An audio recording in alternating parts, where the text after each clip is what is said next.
Ben Mundy, and this is Vico Hamel. Hey Ben.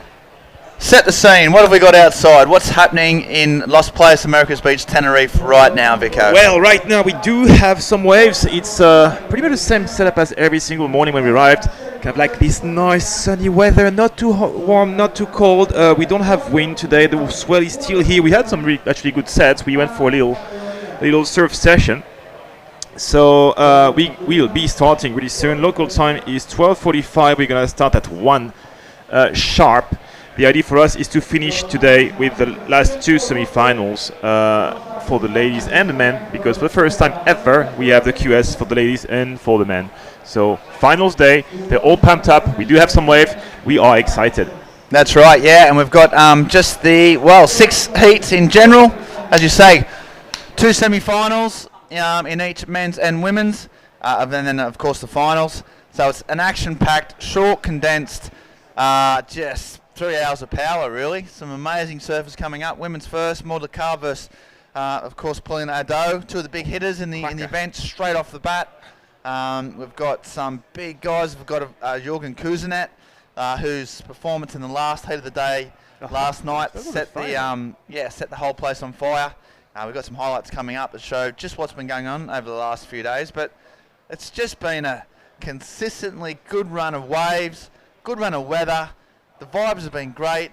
The Canary Island people have been soaking it up, letting us into their amazing place. I'll tell you what, this is the first time there's ever been a women's and men's QS in the Canary Islands, and it won't be the last. This has been a blast, but right now it's all coming down to the last 3 hours. Yeah, last few hours, and as every day we've seen some better afternoon than just like a little too shy morning. So we do have some swell on the rise. The tide is helping a lot the spot to wake up and deliver some proper sets. So as you were saying, it's gonna be action packed. We have some of the best surfers in the world hailing from Europe here. Still one surfer from Australia. The rest is all European, but we're gonna go straight to a little replay of what happened yesterday. And as you can see, we had some really good waves.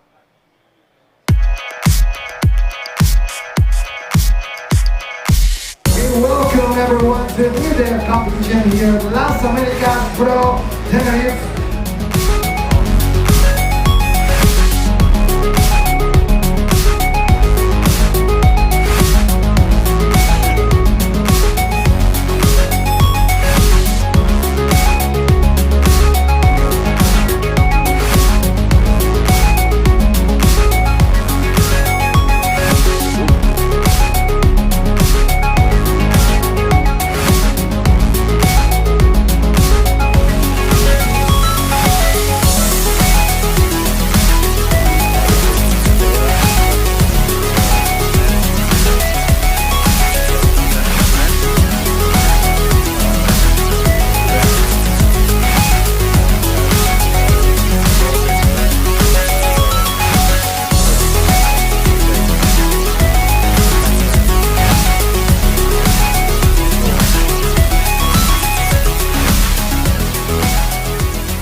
Welcome everyone to the new day of competition here at Las Americas Pro Tenerife.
Okay, yeah, we're back. Some highlights there from what's been a pretty amazing 3 days of surfing. Lefts and rights, drone shots, reef breaks, clean water, some of the best surf we've seen. Oh, and look yeah, at that. so we've just got heat draws. So yeah, it's amazing surfing, but it's all about these 6 surfers left, well, in the draw, sorry, 4 in each men's and women's. What are the heats, Vico? Who have we got? Who's exciting you? As we are gentlemen here in Las Canarias, we're starting with the ladies, Paulinado versus Maud Lecar, both French surfers, one from Honda southwest of France, the other one from Saint Martin in the French West Indies. Second semi-final, the only international surfer left alive is going to be surfing. That's Michaela Green versus Marion Philippe. So 3 French surfers versus 1 Australian. And for the men, we have Basque. Semi-final number 1, Ruben Vitoria and Untitled Chapter versus a second semi. It's going to be Grid Mike Dade versus Jorgen Cousinet. This is going to be a cracker of a heat. And once again, 1500 QS for both categories. There's big points, there's big money, and there are some good waves. Local time is right now 12:53. We're going to start in 7 minutes. But once again, Pauline Nadeau, Maud Lecar. Pauline just fell off the CT for the second or third time, and now tries to claw back her way. That's exactly right. So, I mean, just back in November, Pauline Nadeau was surfing in Maui, surfing as one of the top 16 surfers in the world. That's how good she is. That's her credentials. She's come back to the QS, and straight off the bat, she's trying to vie for the final. So, yeah, huge heat against her old sparring partner, Maud Lecar. So that's the first heat. It'll kick off at 1 o'clock. We're just going to go to a commercial break, and then we'll come straight back with more action.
got cherry lips, but like a shark I show my teeth.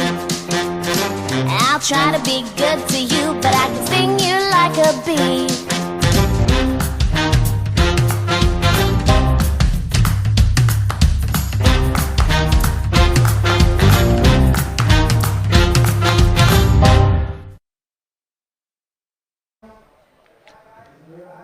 We are back, yeah, so just some stunning images of the Tenerife landscape, the environment, the whales, the fish, the sun, the sea. It's been pretty amazing. We're just counting down now to the last, well, a minute or so to go. We had a little check of the conditions this morning, Vico. Yeah, we had in the water. Went outside there and had a bit of a paddle around. There's a bit of a new south pulse. We've had a bit of sort of northwest swell. This break sort of tends to catch both kind of ways, but this is like a new little south swell. It's not big, but it's a super long period, and it's just starting to wrap in. As you say, it's not huge. The girls are out there now. Pauline Addo and Maud Lacar. They're ready. The heat has started. The competition on. Finals day has arrived. Vico, on a scale of 1 to 10, how excited are you right now? 26 and a half by far. Look at that. We have two surfers. They know each other for a long, long time on the different kind of tour for a few years, but Pauline has been playing on both leagues for a long, long time, knowing she needed to get some backup scores. Sadly, she fell off the CT, but just to bounce better maybe this year. And Maud Lacar came close to qualifying 3 years in a row with really great start of the season every single time. Australia, USA, Israel 2 years ago, but then somehow was not able to really get this momentum going all the way till the final events of the year, and was always short of a few points to qualify. Let's see how this event will develop for her. We have pushed an extra 5 minutes of each hit today, so we are 30 minutes format. 2 ladies in the water, 2 surfers priority system, so we're gonna have, I think, some lully moments. But in the lead, Pauline Addo from Hyundai, living in Anglet, that's just north of Biarritz, and Maud Lacar from Saint Martin's, living in Cabreton, as Johan Duru, her boyfriend, is right now at Pipe, Yeah, ready for his season as well. Second season on the CT, so kind of a power couple there as well. Yeah, exactly. Yeah, Joanne competing in Pipeline. No doubt he'll be watching the webcast. Right now it's the start of the event. It looks like Pauline Addo up on the left. Swoops down. Nice first turn. Really solid. She gets another great turn. So there's waves out here, all right. Pauline's proved that. And she just falls down. And that's a big error in a semi-final of this nature. She did so well. 2 big turns. And then just had to finish it. A bit of icing on the cake. And yeah, she didn't so much ice it. She kind of poured sort of a bit of hot water all over it. But anyway, a solid start in that the waves look great. Yeah, early mistake for Pauline, but still a good combo of 2 turns. Let's have a quick replay of that wave from Pauline. I think Maud was going as well on the right-hander. We're going to see if we can squeeze in a replay of that. But anyway, Pauline up to a good start. Maud had a wave as well. You can see both of them paddling back to the outside. No priorities yet. But 2 good hits on the top of a set wave for Pauline on the backhand. And sadly, as you were saying, Ben, she went down on the third, little too much momentum towards the nose of her board, but no proper speed, so she just fell off. Yeah, it'd be interesting to see her score there, how much the judges punished her. Here's the replay. So nice, the first turn, nice bit of spray. She waits again. This wave is just reeling down the line. I mean, it's not super aggressive, but the fin showed, the spray was good. So right now she's looking at an excellent score. And all she had to do there was just get the fins out, show a bit of intent, and she's just leant forward. She overbalanced, and when she her face went down, the board just hit the rail, and that was that. So the judges will like the first 2 turns and reward it. It's just a shame for Pauline that she didn't really finish it. Yeah, not sure if Maud got much on the right hand. They kind of split the peak, so we'll see how that panned out. But interesting start. Yeah, judges taking some time to watch the replay. First prize to Maud. She went back to the outside first, and Pauline, well, great wave. First turn is to me more of a setup turn. Second turn is the money turn, and sadly, as you were saying, falling off. So basically 1 turn and a half, to be honest. I think the judges will try to start slow. That's what the surprise left. I mean, we had like 2 feet and a half on this one. Kind of a proper open and a glassy face to it. So As we know, we've had some better condition in the afternoon as the tide keeps pushing onto the reef here, and the wind stays quiet. So maybe some surprise sets all afternoon. We have only 6 heats to run to crown a first ever WQS Ladies Division champion, and back to competition as well. Let's mod the car on the replay, Ben. Yeah, so Pauline went left, Maud went right. She gets 2 calves in. That one's aggressive, and she too can't finish it off. You'd think that Pauline got the better of that exchange, even though she did fall off at the end. I mean, let's be clear, you don't lose points for falling off, or the 2 ways before still get counted in their entirety, but it just means that you've left some points out there. You know, there was a chance to seal the deal, and she hasn't.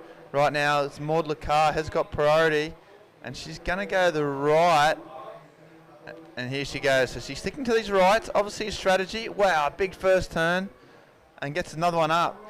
Doesn't finish it. Awesome surfing, really fast, but just quite not making it there. So interesting decision. I'd be going the lefts personally, but I'm a goofy, I suppose. I always do. Look at this turn, Vico. She does get it, slashes it around, and then hangs it up a second. And good style and good technique, but she just couldn't quite finish it off. Unfortunate for her. And that's Pauline going left off the bottom. First setup turn, little hook off the top, and getting ready for a second section on that wave. And she's going strong, Pauline. She got 7.5 on the first 7 points, sorry, on the first wave, and now 3 top turn on this one. Great rhythm. Not a lot of commitments, but just like pure contest surfing on the back end, just getting one turn after the other. Just check the replay, Ben. Off the bottom, top turn again, and just simple backside attack, but this is just enough for her to finish strong. And if she got a 7 point on the first one, she would get maybe even better. Maud opting to go right, waves tends to just like bend towards the ocean. It loses some wall. It's hard to surf at that size. Yeah, interesting. I mean, it's as we see her first wave. Yeah, so she got a 6 for that wave, and she got a 7 for her first one. So you know what, that first wave, as we said, it could have been easy, like an 8, 8.5 if she finished it off. She still didn't, but still a really solid score. And then she's backed it up quick time. I think Maud's just missed a trick. I mean, she's gone the exact same wave, literally, but gone the right-handers, and there just haven't been as much quality. So she might want to think about a strategy. She's obviously stuck to the rights, was a bit of a plan, but I just think that, you know, in the first 7 minutes of the heat, the left-handers have shown to have more scoring opportunity so far. Yeah, talking with Maud this morning, she just told me that basically she really didn't surf since the beginning of the event. Every single time she had a hit, it was hard to surf. She went through yesterday with a 4.4 and 4.6, so she was not ever able to express herself. This is now a new start for her, but somehow opting to go right 2 waves in a row and not really offering any kind of potential. See, Maud, that's a good okay section. That's her first wet Pauline. That's the first exchange, I think. And Pauline fell on the last turn. So Maud opting to go right. Pauline going left twice and getting better scores. I think Maud needs just to get that as a clear call, saying, okay, potential for the judges is on the left, and both on their backside. It's going to be easier for the judges to compare. Pauline, that's her last wave. Great combo of turn. Somehow gets a 6 point out of 4 turn when she got a 7 point out of 1 turn and a half for the first wave. Slightly big wave too. And less than 22 minutes, plenty of time to just push the reset button and start fresh. Yeah, that's right. I mean, she's been put in a pretty difficult position pretty early in the heat. So, you know, there's 2 ways of looking at that. Either one way, she's, you know, she's got more time. She's got 20 minutes to come and have a look. Check. She's got 20 minutes to do that. Or she's got, you know, she's under the pump quite early. Yeah, we got some, local fans in the booth right now. Future the Groms, and yeah, so she's got a lot of work to do, but she's got time. She just needs to match that 6 and see how she goes. So she'll be nervous. It's a big chance here to get into the 1500, to get into the final, get a massive start of the year, not to mention 6,000 American dollars. That'd be nice, wouldn't it, Vico? That's a good bonus right on now this one. she's up against it. Her opponent has boxed her in early. Can she punch her way out of it? Yeah, and that's Lucia Martino checking the action from the rocks. She's traveling with Maud and her mother on this one. Good friends. It's always good to have your travel companions all the time, bring support, and somehow help the routine of not being by yourself. So 20 minutes and 30 seconds to go. Pauline Nadeau,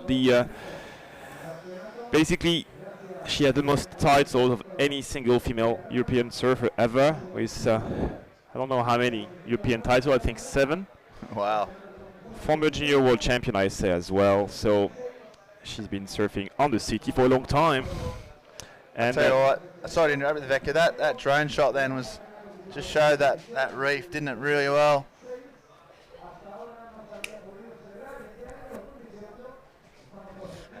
Yeah, done a really nice shot there of the reef, just angling down. You've seen the channel next to it. Oh, look at that. You got the cameras out there getting all the action. Of course, Instagram here, hashtag Las Americas Pro and Tenerife Pro. Loads of Instagram shops. Of course, this is all live on the WSL app, of course. You can download everything about surfing, everything you need on the WSL app. It's a brilliant tool for being up to date on all things surfing. And right now, though, if we just go back to the live action, girls re-evaluating again. And Mordecai, well, she's got priority. She's got to make the next. You kind of sense the next wave is pretty important. If she doesn't make the next wave count and get right back in the game, I think she might start to struggle.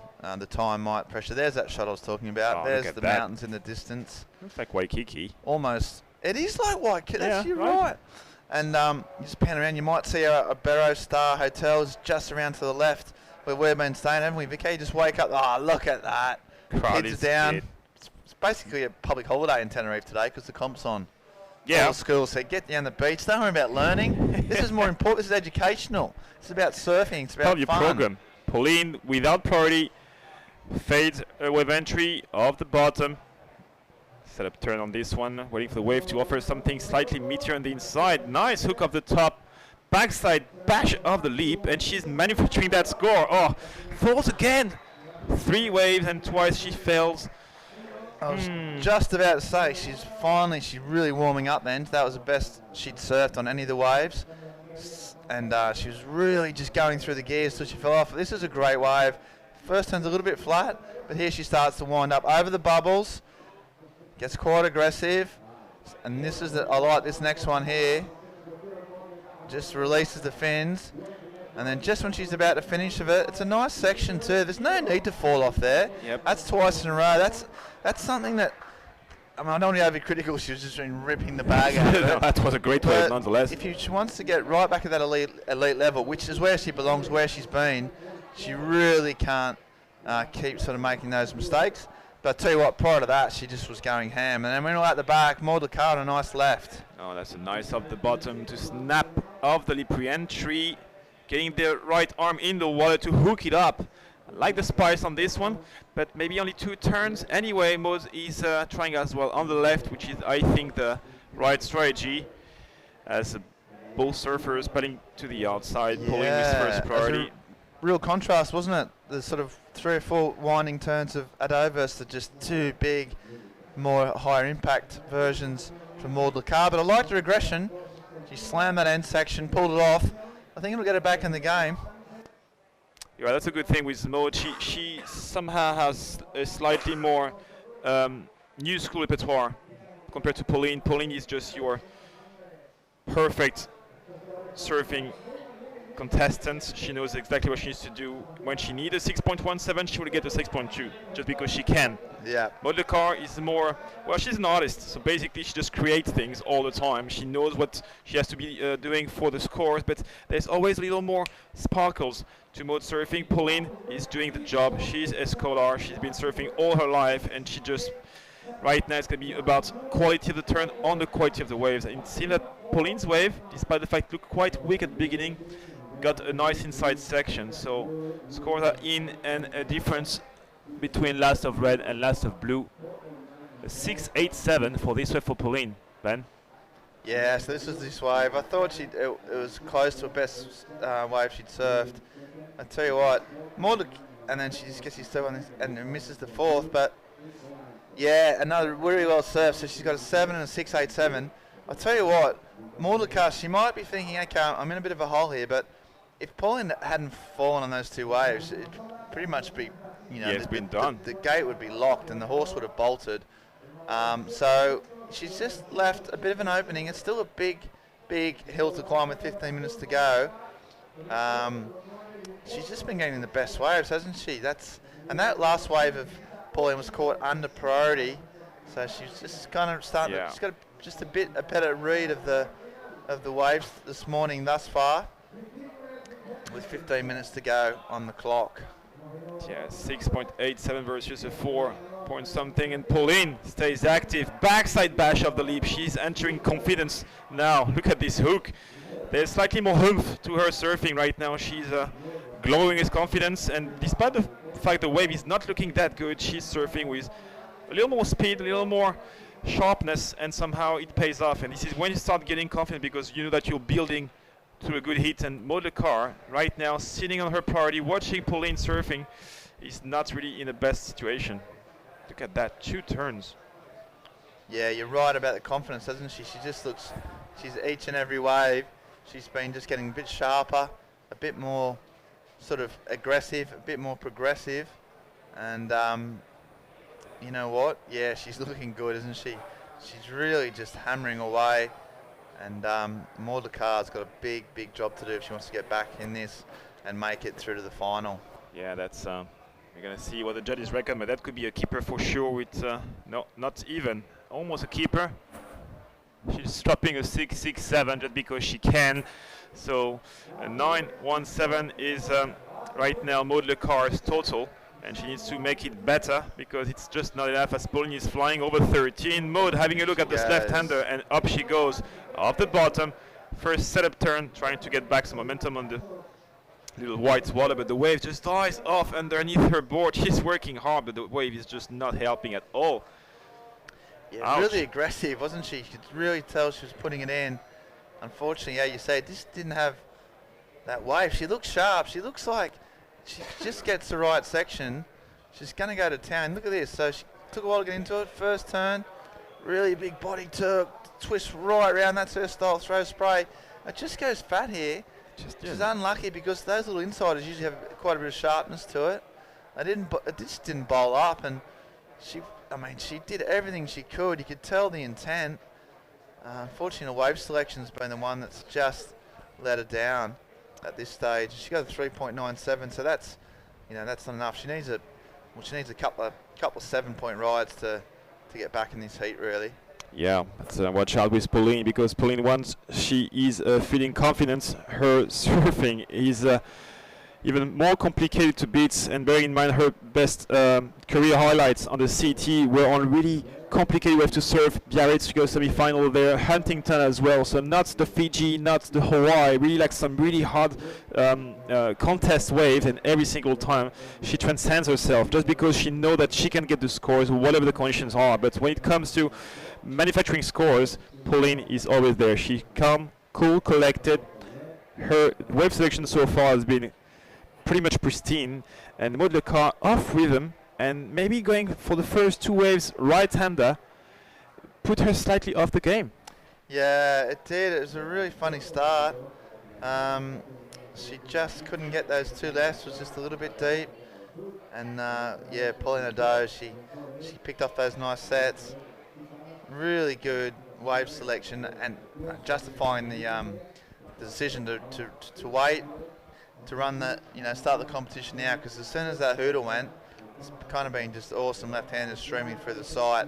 Yeah, she really has made it pay. I mean, she's made a few mistakes, but such has been her surfing on the outside waves, it hasn't mattered, and she's logged a really high heat score in not much time at all.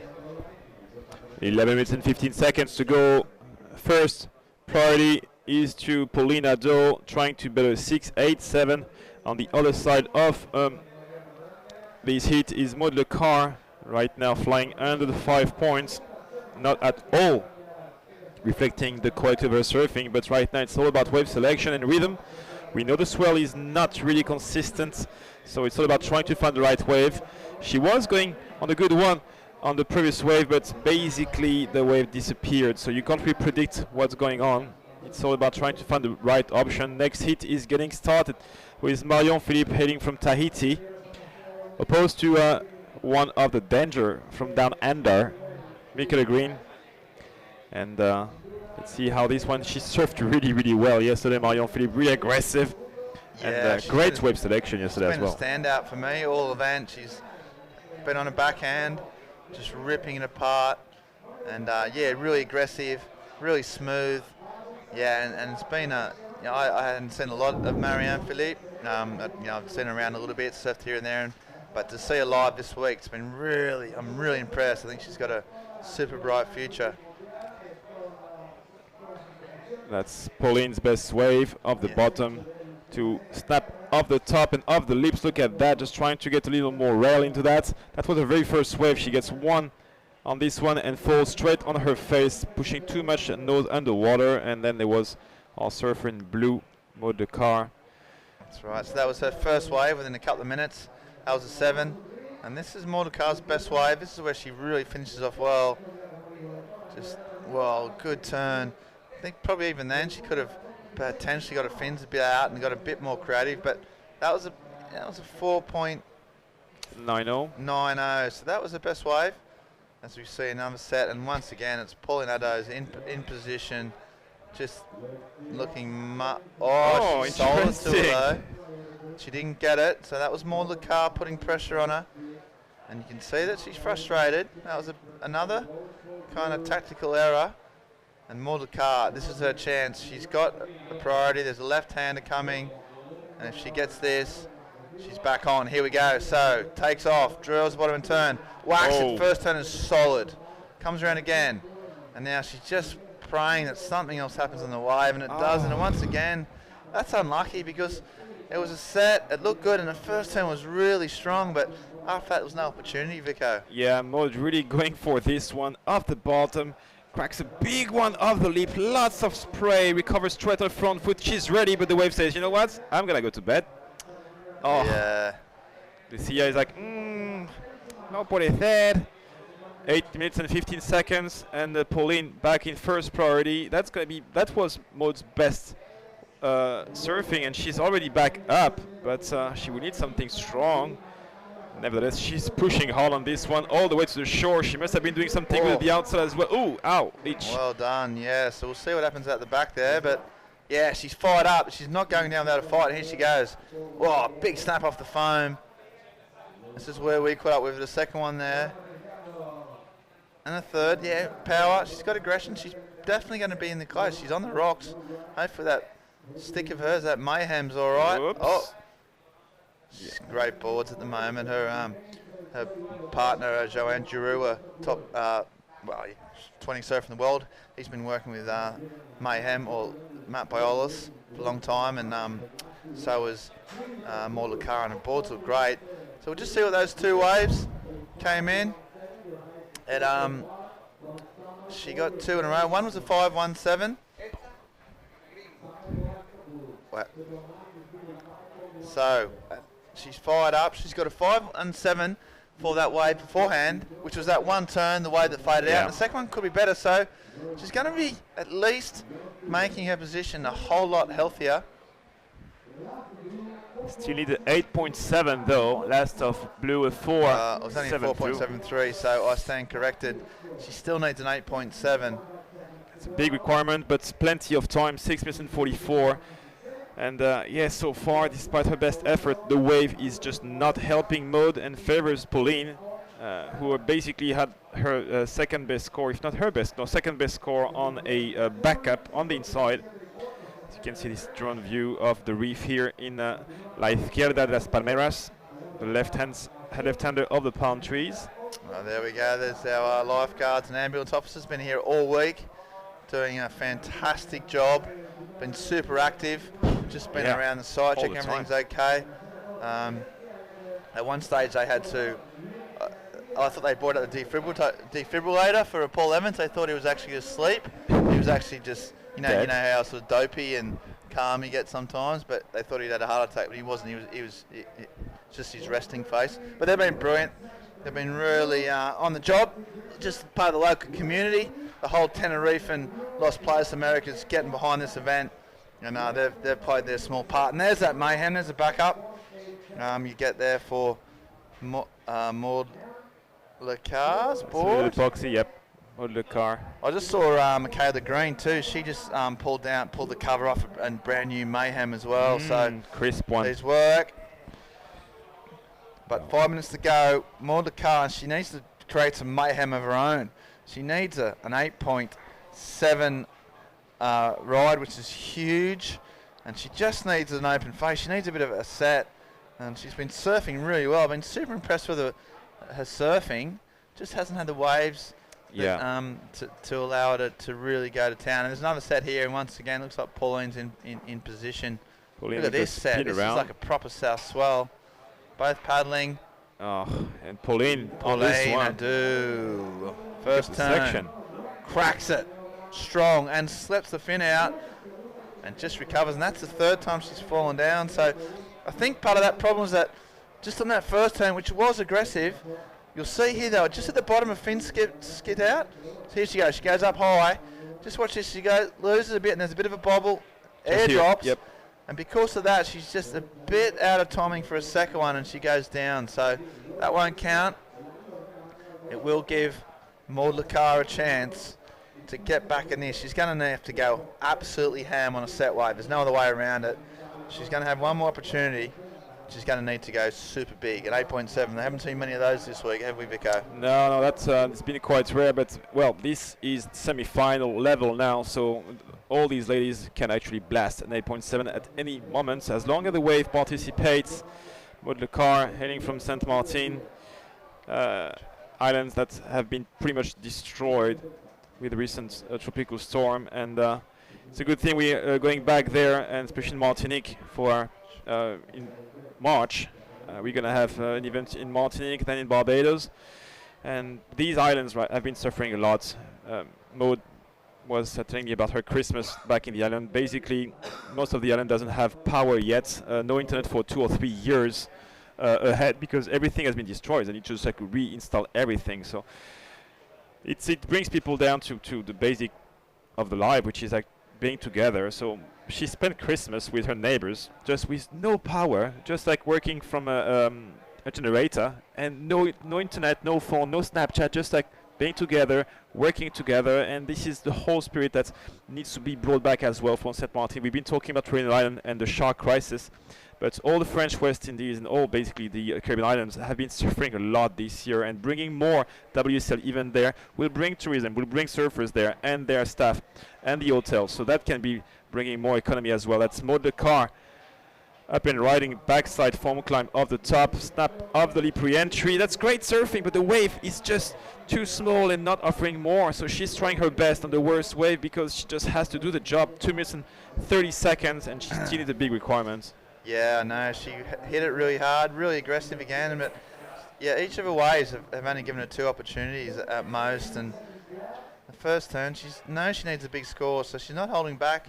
Nice foam little climb there, and this one, bam, up late, slams it, but the wave's not good enough to show off her skills, and she's been caught behind. She never really recovered from that start where Pauline sort of went to town, and it looks like she's going to get another semi-final.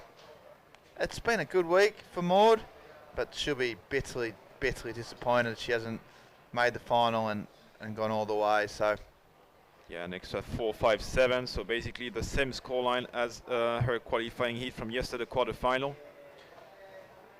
5.17 and 4.9, this is not the score we can expect from Maud, but once again, as said many times, the waves are tricky here in La Izquierda de las Palmeras, at the left, and somehow Pauline has been the luckiest and the smartest when it comes to placement and wave selection, so it pays off. And as she's dropping high 60s, Maud is trying to reach the average.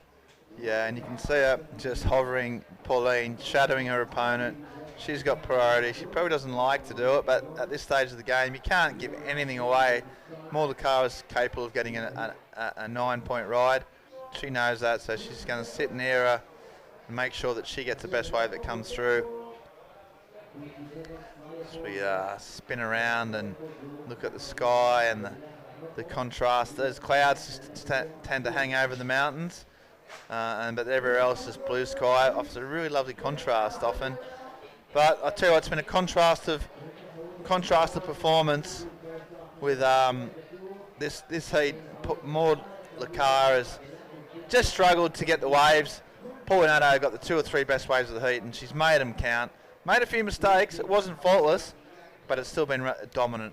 Yeah, it pays off, and 10 seconds to go as both our surfers have seen something, maybe one last chance, a Hail Mary ride for Maud Lacar, but with second priority and 5 seconds to go, it seems that it's over. Nothing happening. Pauline qualified for the final of this Las Americas Pro Tenerife 2018, and Maud Lacar, a 3rd place finish, not bad to start the season with, and some cash as well. We have some replays and best wave from Pauline. That was a sick little turn, this one, and on the one she was falling on the last turn, so made a few mistakes that you were saying, Ben. She could have had actually a better score line at the end because she fell at the end of both of her best rides. Still, Pauline, strong heat management as we are watching this last replay, and we can hear the buzzer already for the second semi-final. We're gonna go straight to a little replay of surfer in blue, Maud Lacar. That's her best waves. Great surfing off the bottom, snap off the top, but somehow the waves were just not happy with her and say, okay, you know what, we will not give you anything. So this is the second hit starting. Before that, we're gonna go straight into a little commercial break, and we'll be back in a few seconds. Stay tuned, guys.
Cherry lips, but like a shark, I show my teeth.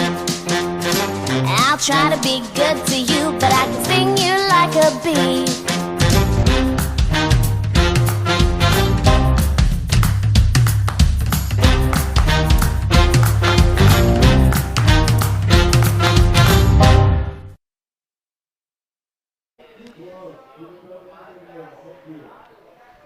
Welcome back live, semi-final number 2 in the water. Marion Philippe, Michaela Green, French Polynesia taking on Australia. And we're going to decide our second finalist in the women's division in the next 30 minutes. 30 minutes for these semi-finals. Just extending out that heat time by 5 minutes, getting a little more opportunity. Vico, couple of good sets in that last one, but sort of one-sided really in terms of like rhythm with the ocean. Yeah, that's the thing. I mean, we know that swell is slowly dying, but we do have a few sets. It's all about getting this extra 5 minutes to make a difference.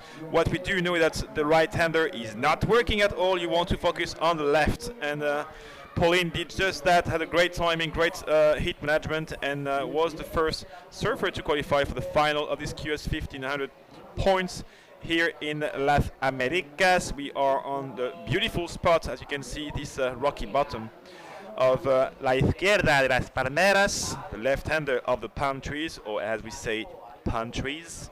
And right now, beginning of the heat, Marion Philippe got a 3 point during the ad break, nothing of major proportion, and the surfer in the blue, Michaela Green, has first priority. Is that a super fan in the water? He's so happy to be there. He's asking for autograph all the time, take selfies.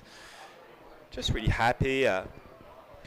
So second semi-final now, and we will go straight to the semi-final of the men, because for the first time ever here in the Canaries, we do have AQS for both division, men and women. So 1,500 points for both categories. This can be the replay maybe of Marion Philippe, or just one dude waiting for the set because he's straight in the contest area. We don't know. Oh, that was Marion on the right-hander. Quick hit off the top, and then she was disappearing anyway. So 3 points versus nothing. 25 and 48 drops seconds. in for Marion. Little opener on a right-hander. The feet in the proverbial wax. Just getting a little warm-up way. Would like to go a bit higher, but nevertheless, she's got something on the board. As we'll just check an aerial view of a set. As we are resetting the land cameras and focusing on the drone right now, so there we go. We may have a replay. She's gone through to the inside there, Vico, so she might have got something done.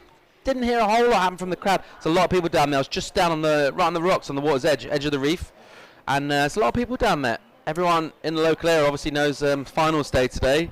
There's quite a lot of crew crowding on the edge of the rocks. Maud finished up one wave, literally. You know, I mean, she was like a few meters from where everyone's sitting there, yeah, right on that inside, just to the right shot there. And really slippery rocks. We went for a quick surf this morning, Paul, and we were surprised by how clear the water is. Beautiful, plenty of sea life, and plenty of surf school on the left-hand side of your screen. This is the main spot chosen for this event. We were there before, first event in 2001. Most of these girls actually were not even alive back then. And we're back in the Canaries for the QS. We've stayed around for the juniors, but it's so good to be back in Canaries as we are on the island of Tenerife. And Michaela Green up and riding, Paul. Good looking wave from her. A little tentative on the first turn, and then gets up into the lip. And it's a good opening ride for the Aussie. She'll just bring this one through and get a little snap in right on the end. Make sure she finishes off using that experience. Nice little ripple of applause. And definitely the better wave we've seen come through so far. She did have priority and uses it well. Talk us through the replay, Vico. Up the bottom, quick setup turn. She knows that the second ball is better backside foam climb of the top re-entry. It's just basically two replacements, but it was well linked with speed, power and flow, little variety and some control. So basically nothing of major proportion, but just a well served wave all the way to the inside with almost no mistake. Should be average plus. There we go, 5-3-3 for this first wave of blue, so good judging as Marion Philippe in the pink right now with a 3-pointer, 2.50, one right, one left, needs to crank up. She's with first priority, plenty of time, but it seemed that they all need to stick to the left option, not the right. That's super cool. Just as we've had that shot there following Michaela, you just saw a boil. Yeah. We just literally saw the genesis of a boil. You saw it happen, didn't you? Exactly. A little bit of wave dip, and so it got shallower, and then you saw that little burp off the rock. That was pretty cool.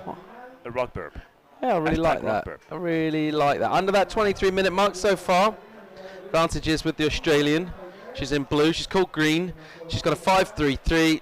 It's actually got her in second place, but that's only because Marion's caught two ways, a 3 and a 2.5. So we'll wait until Michaela's dropped in a second score before we too get excited about situations. But certainly the Aussie, for the moment in the driving seat, probably of these two, the favourite to make it through.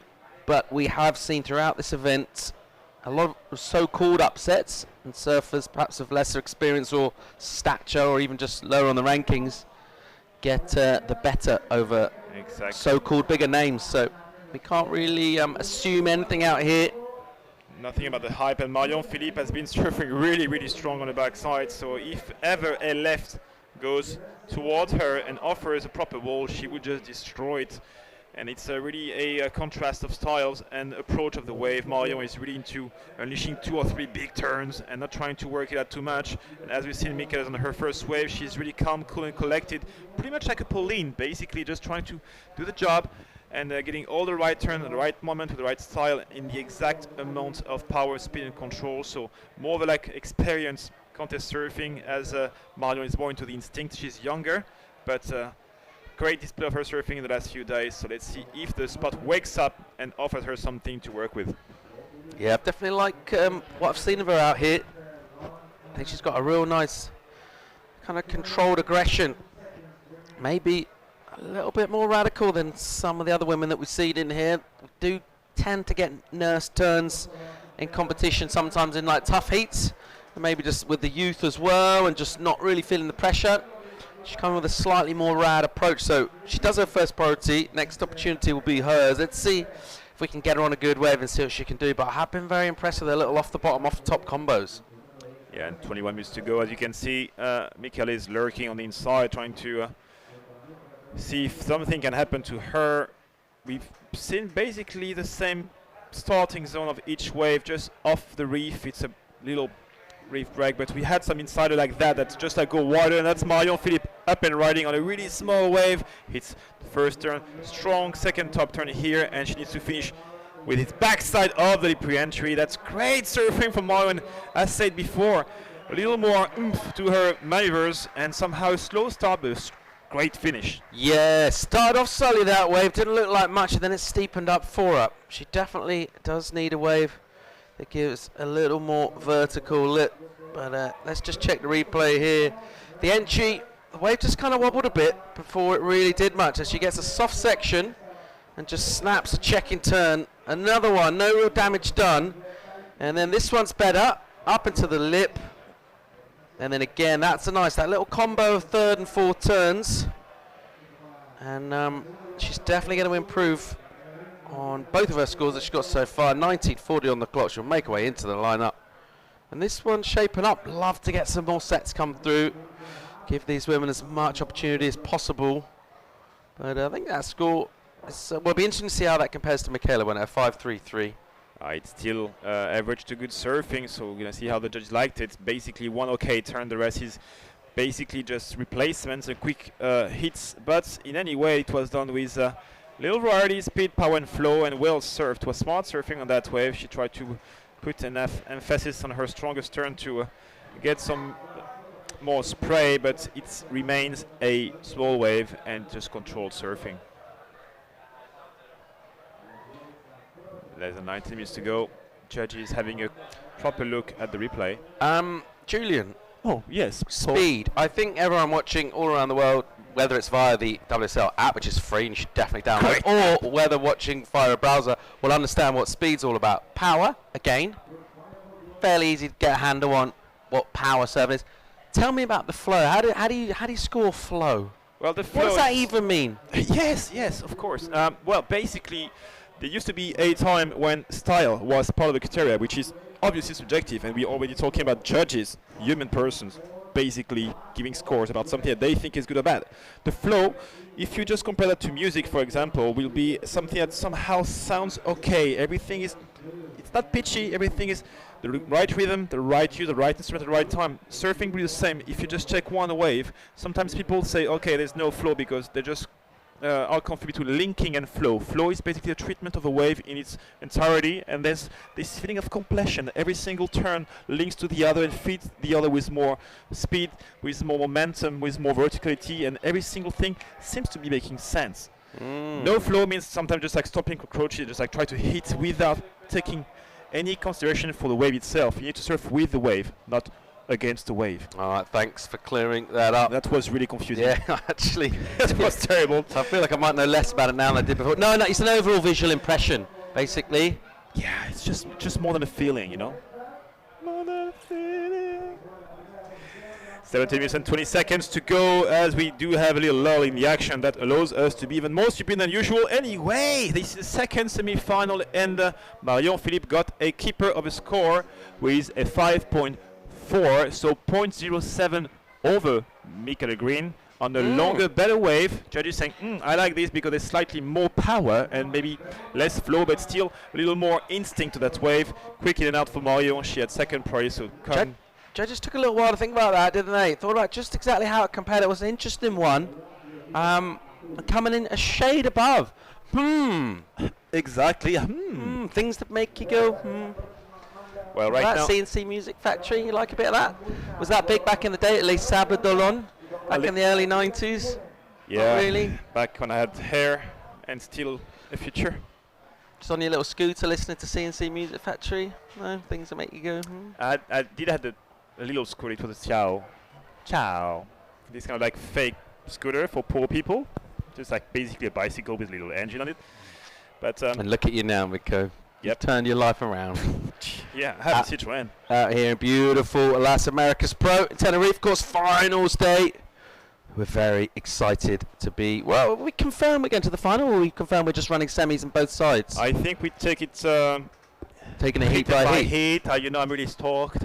No, it's gonna be basically a constant discovery of what we can do. We have a Okay. free surfer on the left-hand side of the screen, not part of the heat, and Michaela Green up and riding pole. Here she goes down the line, holding a speed off the bottom. Great first turn.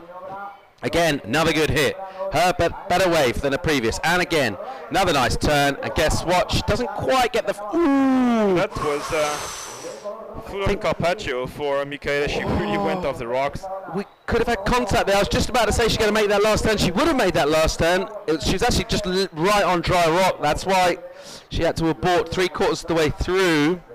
Hope her board's all right. She seems fine, but nevertheless, a good wave from her. Definitely a better wave than a 5.33. Just she got to attack from the start. First turn, she unleashed unleashed nicely. Easy for me to say. Good surf from there from Michaela. Under the 15-minute mark, so we've just gone under halfway, and she's about to get a pretty decent score, we reckon. This is what Marion got done in a reply. The wave always, you see that white water in the foreground. It just made that wave run off a little bit, and it was sort of soft and fast at the same time, which generally isn't a great combo. The good news from her point of view is she got out of there, and she did get back and secure first priority, so she would have been a bit gutted if she'd taken not very good wave, and also Michaela got back into the lineup first. Let's check out Marion paddling, and she gets up, she's going down the line. It looks a sort of similar wave to the one she just took, and a bit of a mistake there. Yep. Didn't really ever look like being that good a wave. All right, well, the score's in for Michaela, and Ouch. it's a massive one. She's gone into the excellent range and dropped an 8. Best wave we've seen so far today. Judges using that scale. Well, And that's she's gone just up into that excellent range, Victor. great surfing. And Marion Philippe, this is a proper rookie mistake. She goes by basically emergency just behind Michaela on the second of the set, and basically has a non-wave. Paddles back to the outside to regain first party and takes off on the exact same spot, which is not the takeoff spot she had on the best wave, the 5.4, and just does the exact same mistake. Loses party, giving time for Michaela to basically go back to the outside, regain party, and score 8 points. So now Marion has the pressure on her shoulders with less than half of the time of the heat to recover. Need a 7.94. She got these kind of scores earlier in the event, but that was with slightly better waves. So Michaela also has that priority. She's got that 8. Marion Philippe, the size of her task at the moment is a 7.94. That's a requirement. The great news is, as fans, as spectators, means that safe surfing is not going to do it here for either of these two. They need to go pretty big. They'll know that. So we should hopefully get fireworks from these two great surfers, each of them. As we go into the back end of this second semi-final, here goes Michaela Green from Australia. Beautiful wave from her. Oh. Great first hit. You see this wave stand up, nice steep pocket, and she'll work this one over. And again, just juicing it through, slicing on the inside. She'll stay off the rocks this time. Looking to work on a 5.33. It certainly looked like a better wave. She's checking her fins and her rail, saying, okay, what did I break last time? I'm okay with that. I have an 8 point, just got a good wave. I have time now to just check my material and say, okay, paddling back to the outside. 12 minutes to go. Marion by herself on the outside. You can see on this wider angle of our surfers area. But potentially dropping the mid-5, she was still holding Michaela and making Marion's life slightly tougher. Sets out the back. See on that wide shot there, just a couple feathering. That first one a little bit up the point for Marion. It rattles down. She'll get in position now. This sort of clinch time for her, really. We are due a score for Michaela. We reckon it's going to be decent. Might just nudge her in front even further at the moment. Crucial times now for Marion Philippe. She does have priority, and she needs to throw something on the board in that very good or even up towards that excellent range if possible. She looks like she likes the look of this wave. She just fades slightly on the takeoff to allow her to get a steeper bottom turn, and that's not the wave she was after at all. And just the wave selection, or possibly even just a bit of lack of cooperation from the ocean, and Michaela will again get priority. And she got a 7-point. She got a 7-point ride. She's way in front. She's getting a lockdown priority. Under 11 minutes to go, and she's very much having things her way so far. 9.6 is Marion's new requirements.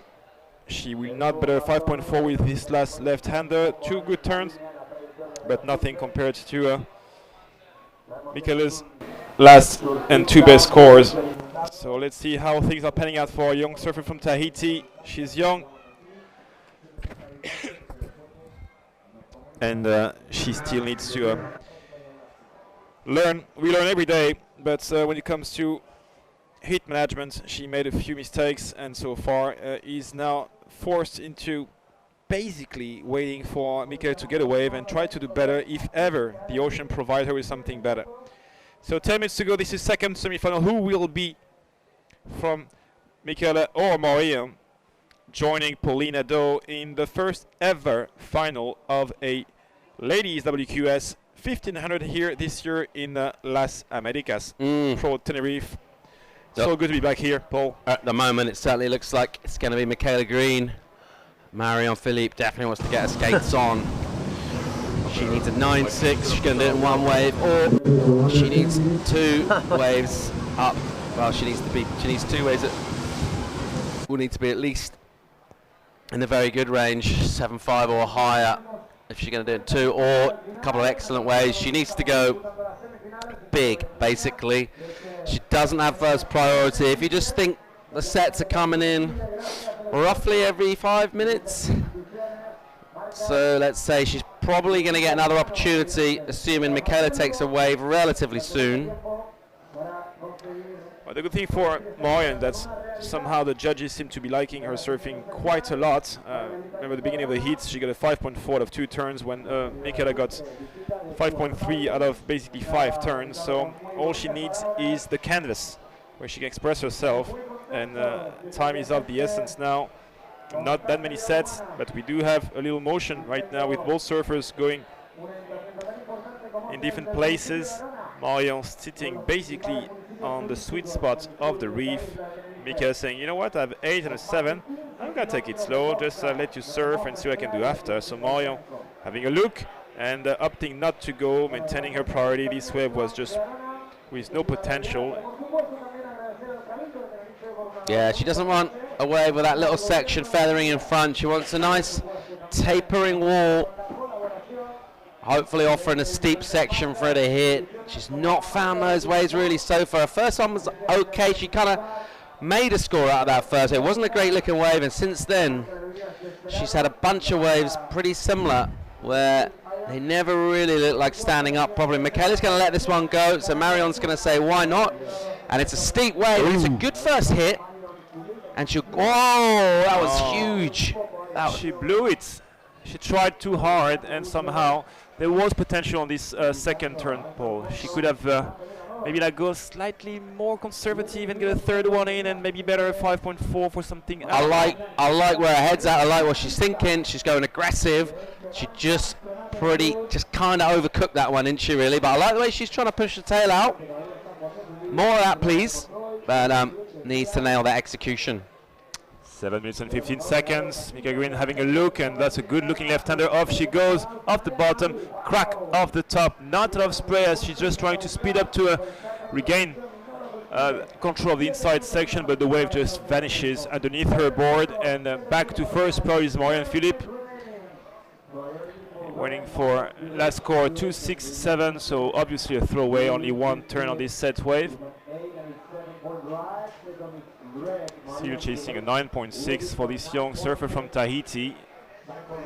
And as you can see, she's not even taking time to breathe. Ball up she goes already. Bang down the line, good wave, floater for that first section. This one needs to count, that was decent.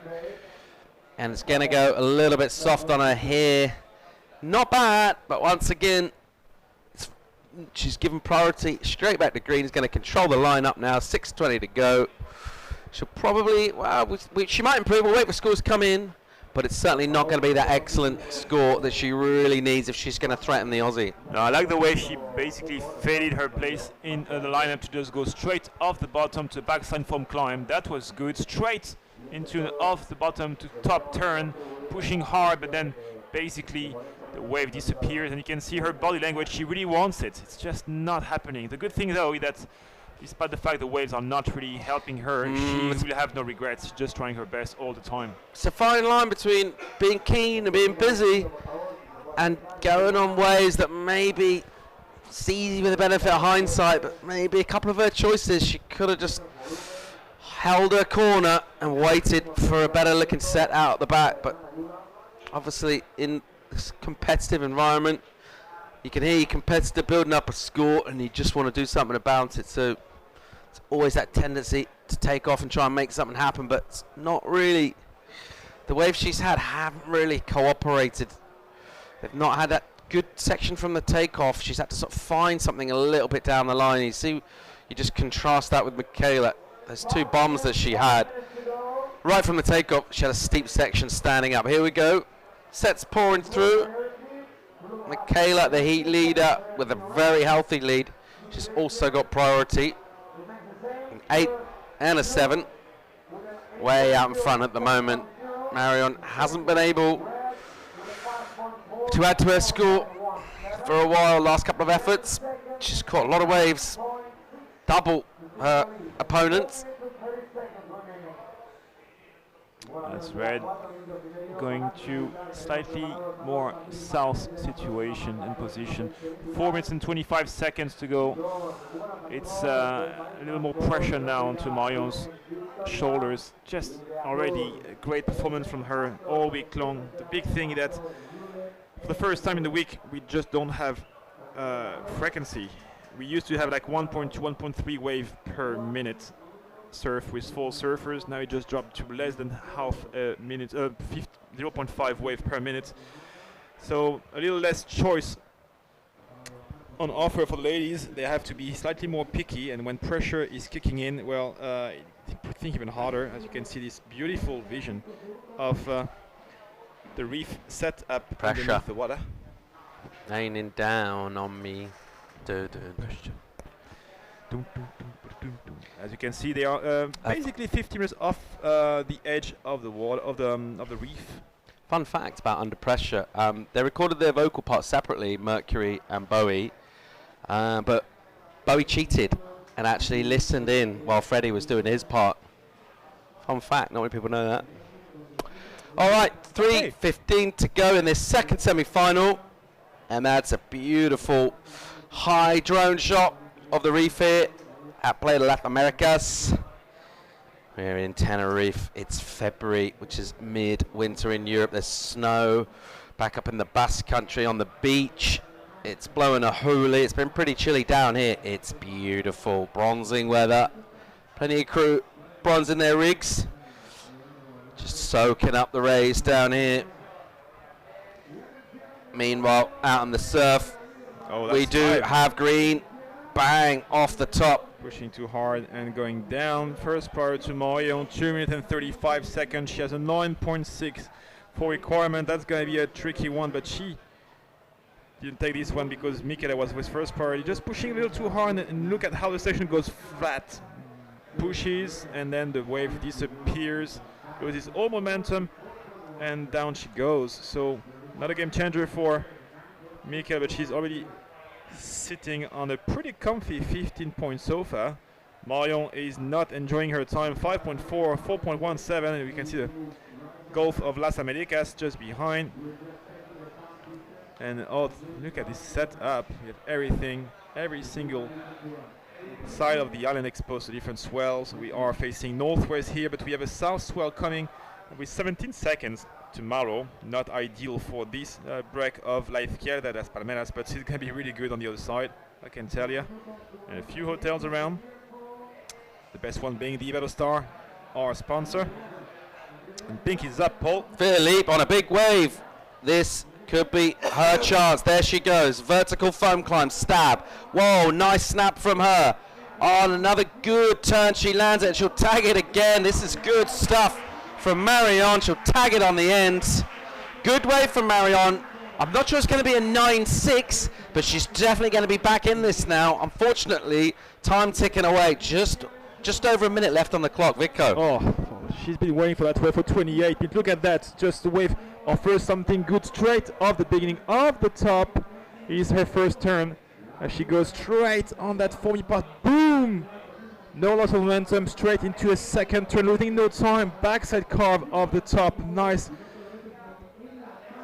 style on this one. And straight to a third and a fourth turn. She couldn't do anything more. Very speed, power, and control and flow. She's stoked now. All the pressure is gone. She knows that she couldn't do better. Whoa. That's live action. That's Michaela Green. Here she goes, Michaela behind swing. She's got a bit of a fat section here. This is going to be cutbacky stuff through on the inside as she just tags it one time on the end, right on the rocks. Good effort. Really well served semi-final. I think Marion, she got away like that early on. We could have had a real smoker of a heat, but she just didn't get a great opportunity like that last wave until a minute and a half to go. Let's wait for that score to come in. 9.6 the requirement. We're checking the replay of Michaela. She had to come a long way from behind. Didn't really get much done in terms of points out the back. Yeah. I'm not sure this is going to change. I think she's not going to threaten her 7 with this. Arduous score for Marion. The horn's gone. We're not going to get another wave served. So it's all going to come down to that score. The judges are going to have a think about. Yeah, that's right there. We're just waiting for the scores. But in my humble opinion, Paul, that was the best wave served of the whole event on the ladies division. Ooh, good hit on a set wave. You've gone there, have you? Yeah, you've gone there. You're that guy. I'm just like over excited. The 9.6 is her requirement. She will try to get something good. Will the judges give that? Let's see. We had commitment. That was a good wave. Great variety of turns, speed, power, and flow. Poised with as good as oomph. So let's see if this is enough for the judges. That will be on the excellent range, in my opinion. Will be 9.6. They're taking a while. If we like to read into these things, they're still chatting about it. So what does that tell you? That's they don't know what they're doing. If it was just a 7, they would have just nailed it in. 7, heats over, Green's in the final. However, they're in a conference. They're in a huddle. In a powwow. Saying 9.6. And Marion there, you see the tension on her face, the drama. You couldn't script this, even if you wanted to. You can't script this. And she's waiting to hear, has she made the final? Will she get an equal third, which is no mean feat in itself? She is waiting with bated breath, as is the entire beach and entire island of Tenerife, most of Europe and the rest of the world online via the WSL app, waiting to hear, has she got this score? She needed a massive 9.6. Vico, can you handle the tension? It's starting to get to me, if I'm honest. I'm levitating. As she gets a 9.17. Ouch, close, but no cigar. Best wave of the whole event. Great effort, though. Fantastic effort from her. 9.7. Oh, one judge get 8.5. Oh, that's mean. 2 judges, 3 judges gave it. Yeah. 3 judges gave it, yet she doesn't get the score. And it's a cruel, cruel mistress. Sometimes the sport of competitive surfing and fate, the two combined, and unfortunately from her. To a little commercial break, Paul, after a big upset for Marion, and go back to the live action on this last day of the Las Americas Pro Tenerife. Stay tuned.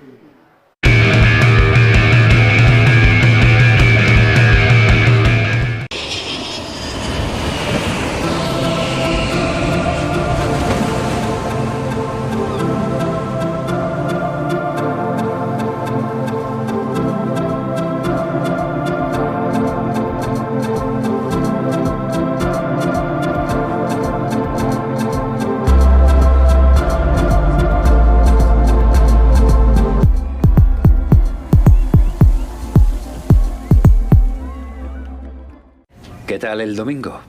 Muy bien. Me levanté, me hice un café, revisé mis mensajes, escuché las noticias. Me tumbé un rato, asalté el frigorífico y vi mi programa favorito. ¿Y tú? ¿Qué tal? Bueno, bastante bien. Nuevo Sub 4 EcoSport con motor EcoBoost. Para muchos el mejor motor gasolina del mundo. La vida está fuera. ¿Y tú? Ven al Centro Comercial y de Ocio Pasarela en Los Cristianos. Área comercial y banca, Health Banker Área, zonas de restauración, supermercados, zonas infantiles y nuestro famoso Food Market La Pepa, mercado gastronómico. Vive el mejor atardecer en el Centro Comercial Pasarela Los Cristianos. Un lugar para beber, comer y soñar.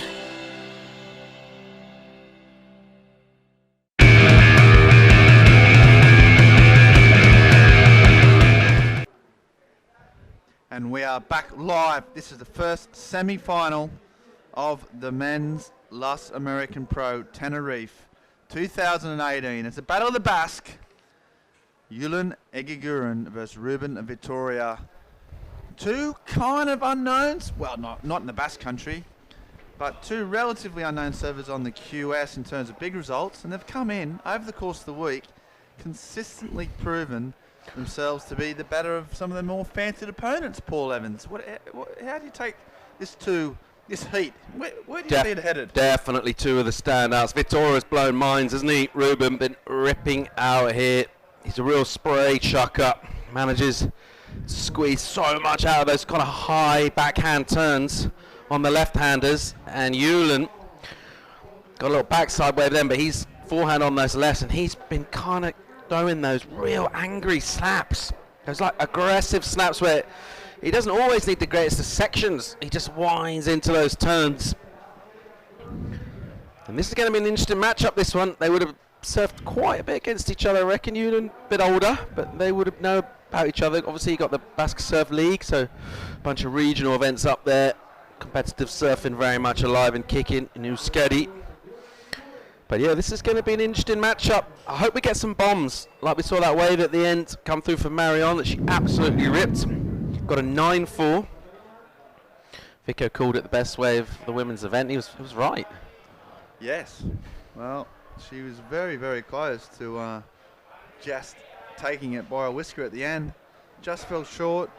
But tell you what, she didn't go down wondering. It was incredible surfing on her backhand. She's been strong. Big future in the sport. Yeah, she rips, man. If anything, it's shown that. And obviously coming from Tahiti, she doesn't mind a bit of juice, bit of reef action. So yeah, look out for her. But these two guys, this is for a lot of surfers, this event is important. But for these two guys, it's a real marker. I mean, if they can get through the final, win it, it's 10 grand in their kitty. Thanks very much. 1,500 points to their total. Get you 10,000 pints of lager on the boulevard here at Playa de las Americas. And it just means before 6 p.m. They can reinvest in their future for the year, properly hit the QS hard. So massive opportunity.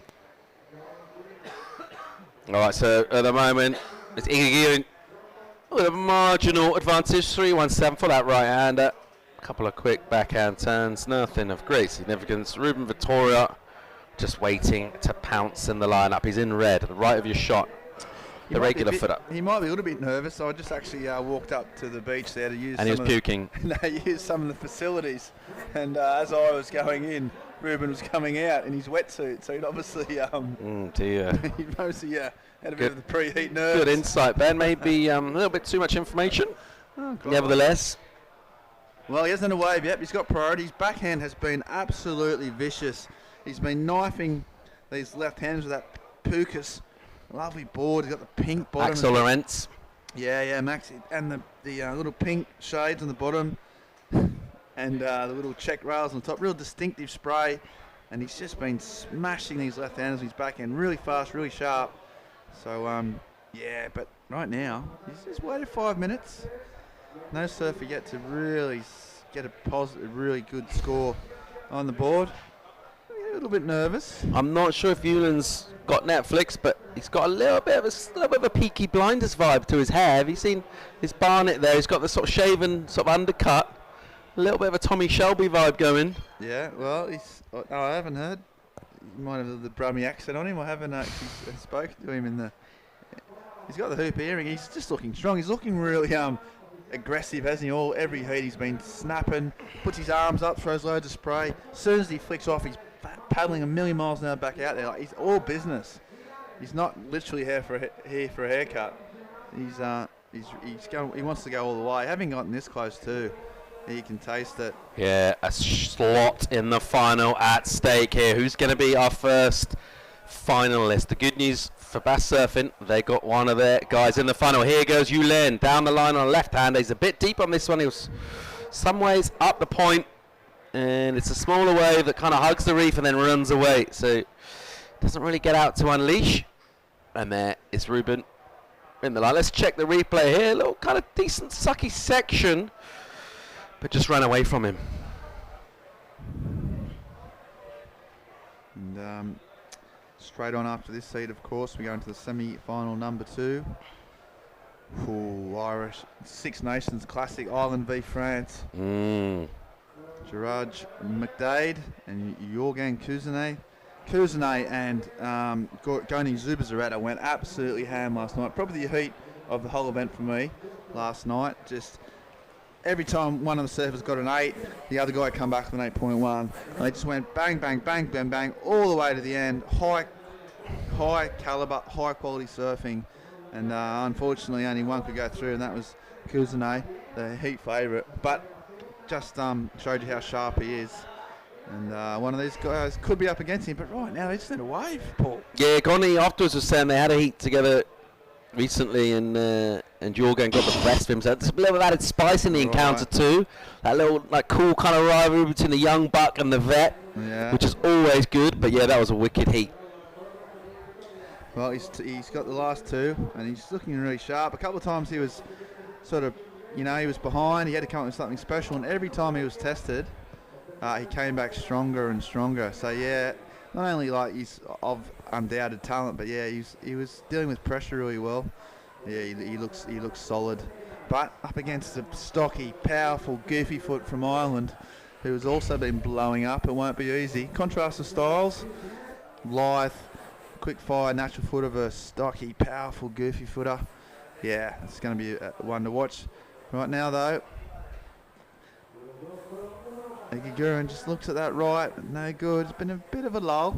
You're watching a forward ad on your screen because they're one of our great sponsors here for the Las Americas Pro Tenerife, and we are stoked on the sponsor support as we just see a wave go. No takers on that one. Both of these, it's been a little bit selective at this stage, and just want to make sure they're on the right way. But yeah, of course, forward, one of our great sponsors here, Arona, the local council in the south of Tenerife. Basically, they're the people that have made this event happen, and we're stoked to be back in Canary Islands for QS competition. Stoked to be here in general. I mean, any reason's a good reason to come, Ben. You've been here, but 3 times more. Yeah, I love it. I had one of the best months of my life here a long time ago, and ever since then I fell in love with the place. Been back loads of times. Stay at the Ibero Star every time. Awesome hotel. Classic Mundy. Classic Mundy. Like something, stick to it. As we see, he doesn't have priority, he pulls off. Now, it'll be interesting to see what happens there in terms of priority. Well, Igagiran let him go and seeded, didn't he? So, in theory, then the priority will switch to him, which it does. But nevertheless, Vitoria's going to go. This is a mistake here. So, he paddled for a wave, didn't take it, and they took the one behind. He's lost priority. Nothing's happened to the scoreboard. But Yulin now does have first dibs. So, just a slight error there from Ruben Vitoria. Still hasn't really got to his feet. Well, he got that in. When did that happen? Just now. Just now. Okay, sorry, that was the replay. Just the last wave we saw, which wasn't a great one. I thought it was maybe something previous that we'd missed. Let's have another look at it again. There's the backhand, smooth. And 2 quick sharps right in the pocket, and a third large spray. How does he kicks out? How's the recovery he does? So he goes like full extension on those turns.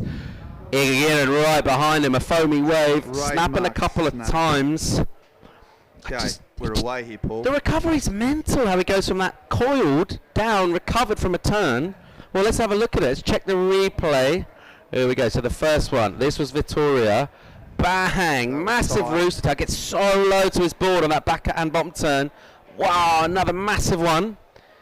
And then right behind him, Mundy. What did Yulin get done? Here we go. Let's fire there. Oh, is this a paddle battle? Looks like they're going in for it again. Red v blue, blue v red. Who's going to make it? They are hammering and tonging it. Oh, geez, I can't call this. I can't call this. It looks like they are motoring Basque versus Basque. I think, is it red? Is it blue? It's blue. It's blue. We've gone the inside, and that's got to count for something. No, Vitoria gets it. Well, it goes to show that's why I'm captain of the commentary team and not captain of the priority judging. WSL app, download it, get it, enjoy it, use it every day. Love it, live it, be it, enjoy it. I'll be there. Will you be there? The WSL app, free for download. WSL, obviously the governing body of the high entire sport. Big waves, short boards, long boards, women's, men's, juniors. It's got it all. So yeah, check it out. That's an incredible place to be there. It's your surfing hub. So those scores in, I'll tell you what, they were rewarded a 6.50. That was for Ruben Vitoria, the surfing red. That was those 3 sort of sharp backhand hooks. And a 4.5 for Yulin in the blue. So that was the opening exchange. Goes to the surfing red, and it looks like he's going to let him have this one after all that paddle battle. It's Yulin. That's his snap back to the pocket. And his trademark kick out. And nothing doing there. So no gain there, fail. He didn't have priority. Thought he'd have a shot at it. It didn't work out. As it stands, though, it's the red surfing red who's got the jump. Fun fact, surfing be one of the few professional sports where you're allowed to wear an earring. I remember in PE back in the 80s, Mr. Slatcher would make everyone, I didn't have one of course, but back then quite a lot of people did, and he'd make everyone take their earrings out for PE, rings off, watches off. Football.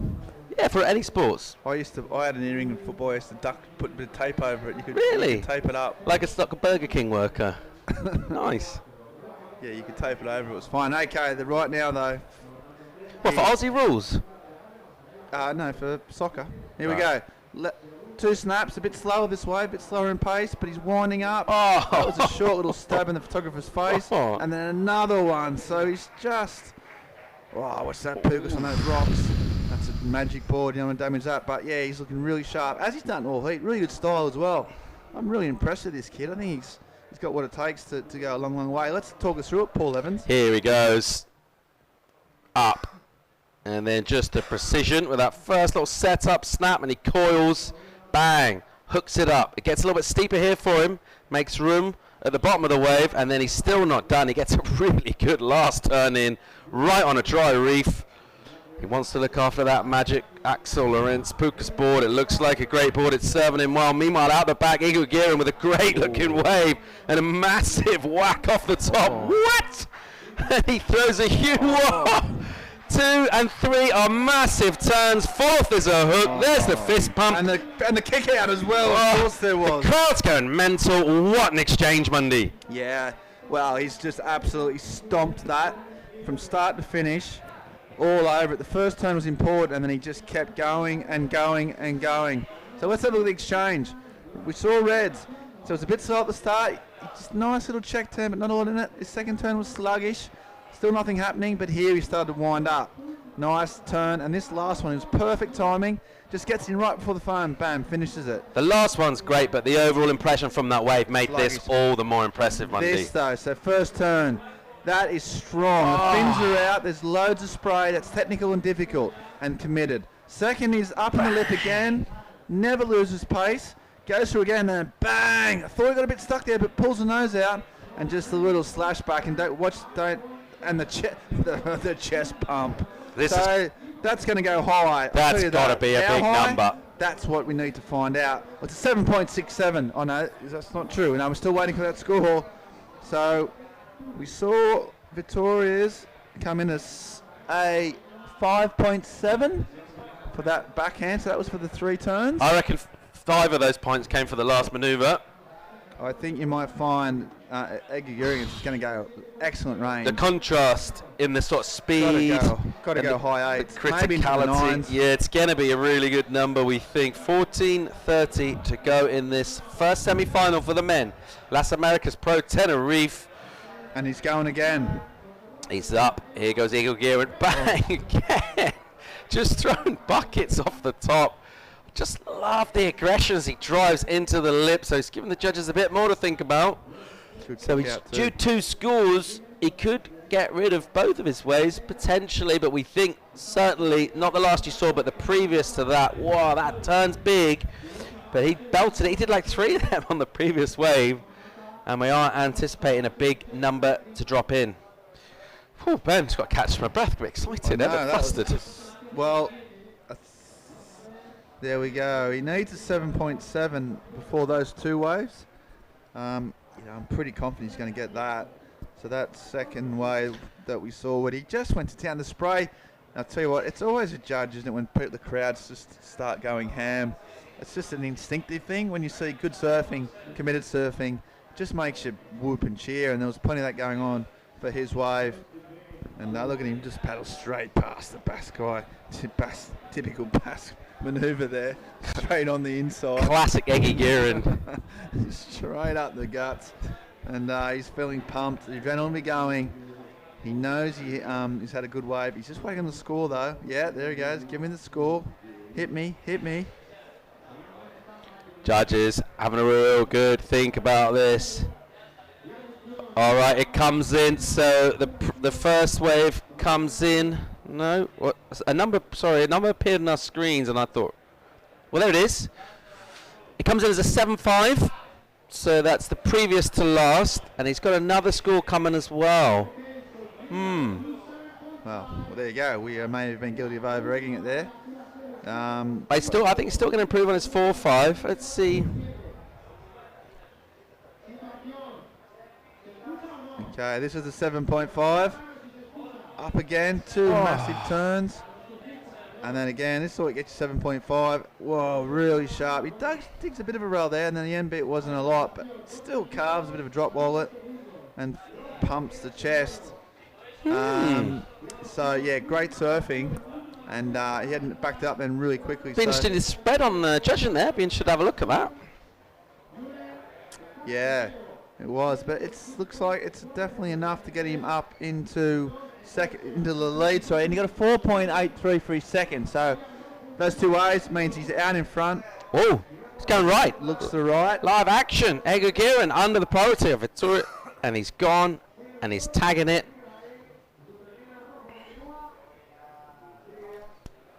And Vitoria also went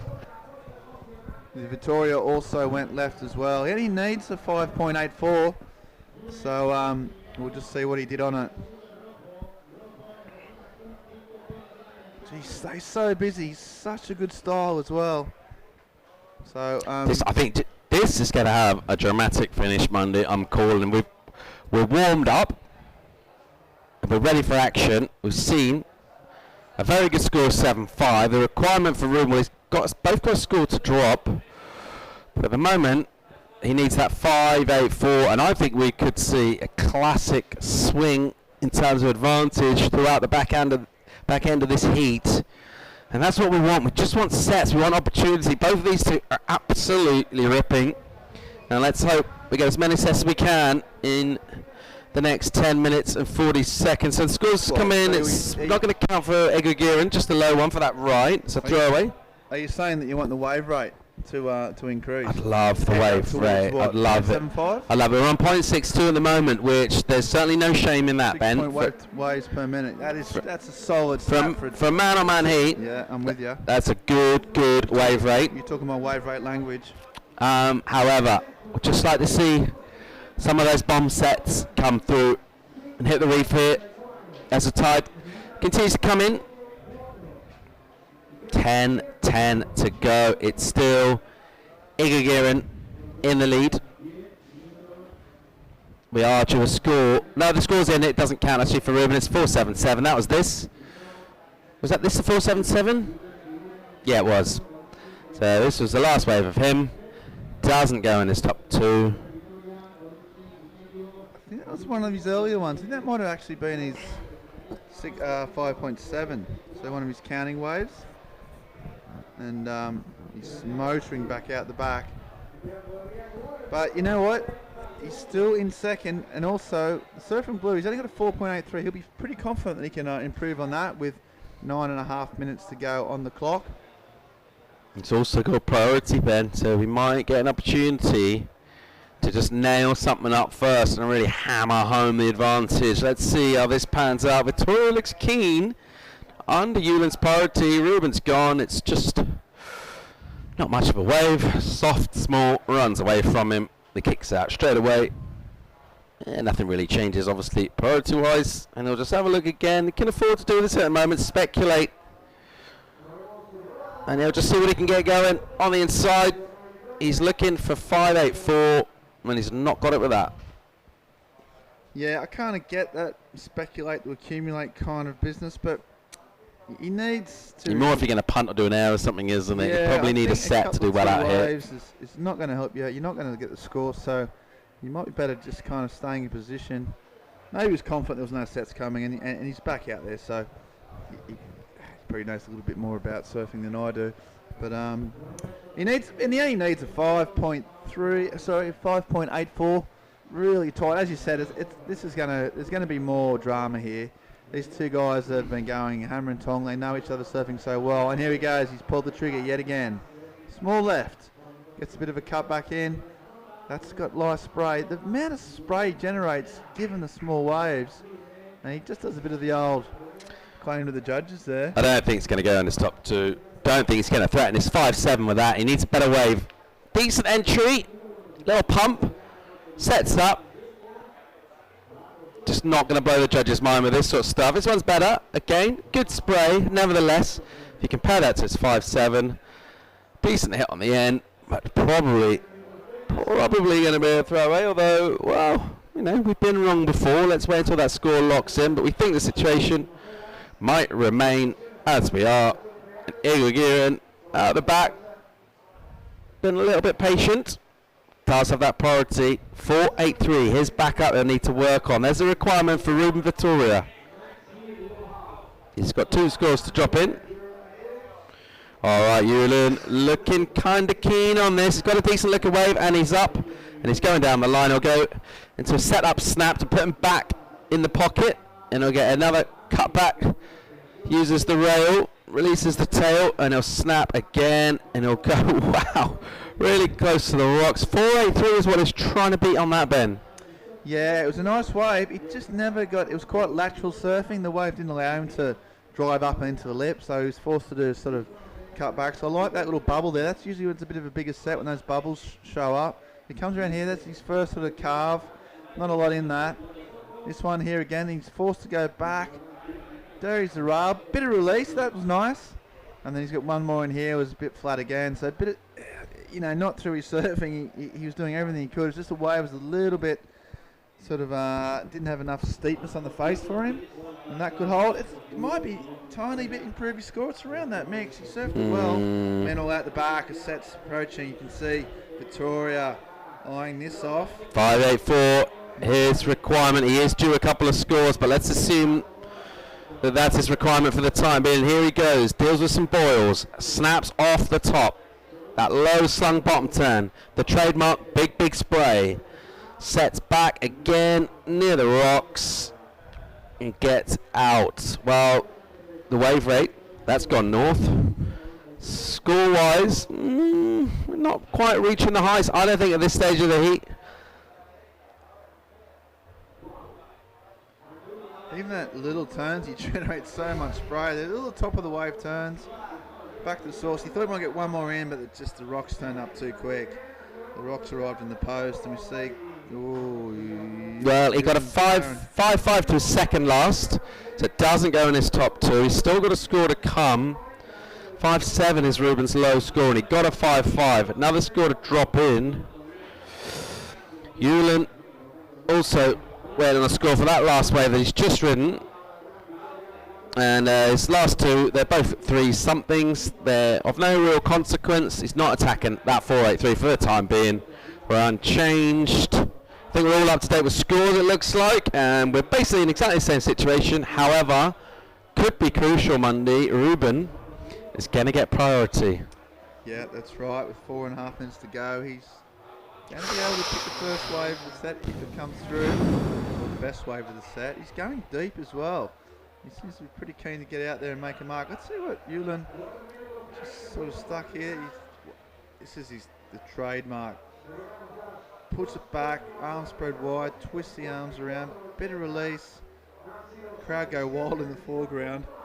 Just a little bit lateral that wave, and that was why it didn't really improve his position. He needs to improve a 4.83. Relatively low score. 4 minutes to go. Yeah. I think they're each going to get one more opportunity, Paul, and whoever serves the best is going to win, which I like. If he got one of those snaps going on that inside section, one of the local Groms from the contest side is going to have to go down to the Ford Cougar with a chamois lever and just dry out that bodywork, because you just saw the nose, the bumper of that Ford Cougar. Sweet, sweet contest vehicle. Parked on the rocks there in front. A little bit concerned about the rust effect, but I haven't brought it up with the it's fine.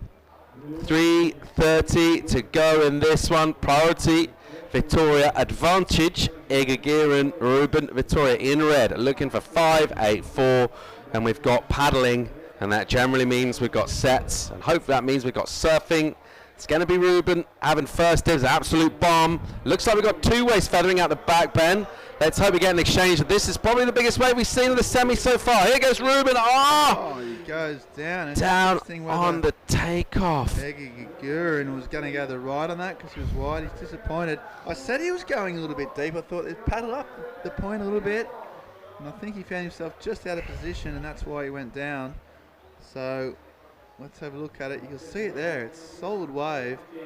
And he's just up. He still he never got to his feet. It's unlike him to make a mistake like that, but I don't know. I think that wave was going to run off in any case. Meanwhile, he got straight back up though and snapping away, and he just gives it that to the judges as if to say, come on, give me a 5.84, the classic 5.84 shout out. Oh, here we go. Let's watch. Really? I don't know what he did on his first turn, and I'm not seeing all that much in here that makes me think it's emphatic. Who knows? Maybe he smashed a huge first turn. We're going to wait for scores to come in. 2 minutes now. Time really is ticking away. We've got his throwaway in for that wipeout. We're just waiting for that last wave. If it's 5.84 or better, he's in the lead. If it isn't, he's going to need that exact same score, and he's not going to have priority, Ben. Another nail biter, another classic semi-final QS competition. Man-on-man action at the moment. Egagiran with advantage, but we're due a score. And sometimes it's hard to tell whether the surfer really feels that he got it or whether he's trying to sell it. I'm calling that might have been the latter, but there was maybe a first mover we didn't see out the back.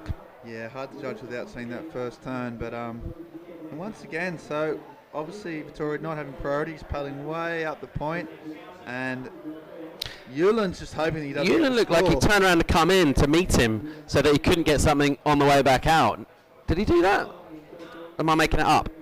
Whoa! He's got the 6.20. Wow, so mate, he has must have got something done. Score, and that is a change with 1 minute to go. Now, Yulin's about to find out he needs a score, and he's also way up the point. So he has to get back in position. He must have got a turn down out the back, because from what we saw, I didn't really see that. So there must have been something, a first manoeuvre, and it must have been good. He was feeling it. He punched there. The judges felt it too. They've given him the score. 40 seconds now. Egagiran needs to go with this. He's got priority. And he needs a 5.2 as well. Now, how on earth is that go? That's not going to count. 30 seconds, 5.2 needed. Not a huge score, but I tell you what, he's got to get a wave. He's got 20 seconds, and he's starting to ferocious, and he can see the disappointment and the frustration, because he knows that he's running out of time. 10 seconds, although there's another bump, Paul. We might just see the final twist in the tail.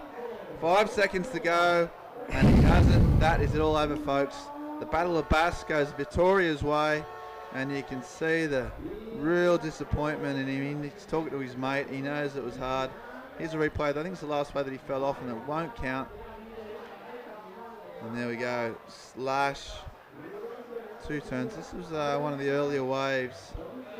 That was one of the 3 waves that they love. So, yep. Anyway, another replay. out the top. Another cut back. This is the one he finished off with a nice turn just before that. That's the 6.5. Bang. Wow. And he's done it. He's stuck in, and he tell you what, he knew he had the score. He was going ballistic to the judges. He felt he got it, and he got it. So that's that for now. We might just go to a commercial break. I'm going to come straight back to the second semi-final of the Las Americas Pro Tenerife. Straight back after this break.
Okay, and we are back live here at the semi-final, heat number 2, Siraj McDade, Jorgen Kuzene in the, well, to see who goes to the final. Whoever wins this heat will face Ruben Vitoria after a really dramatic and exciting semi number 1.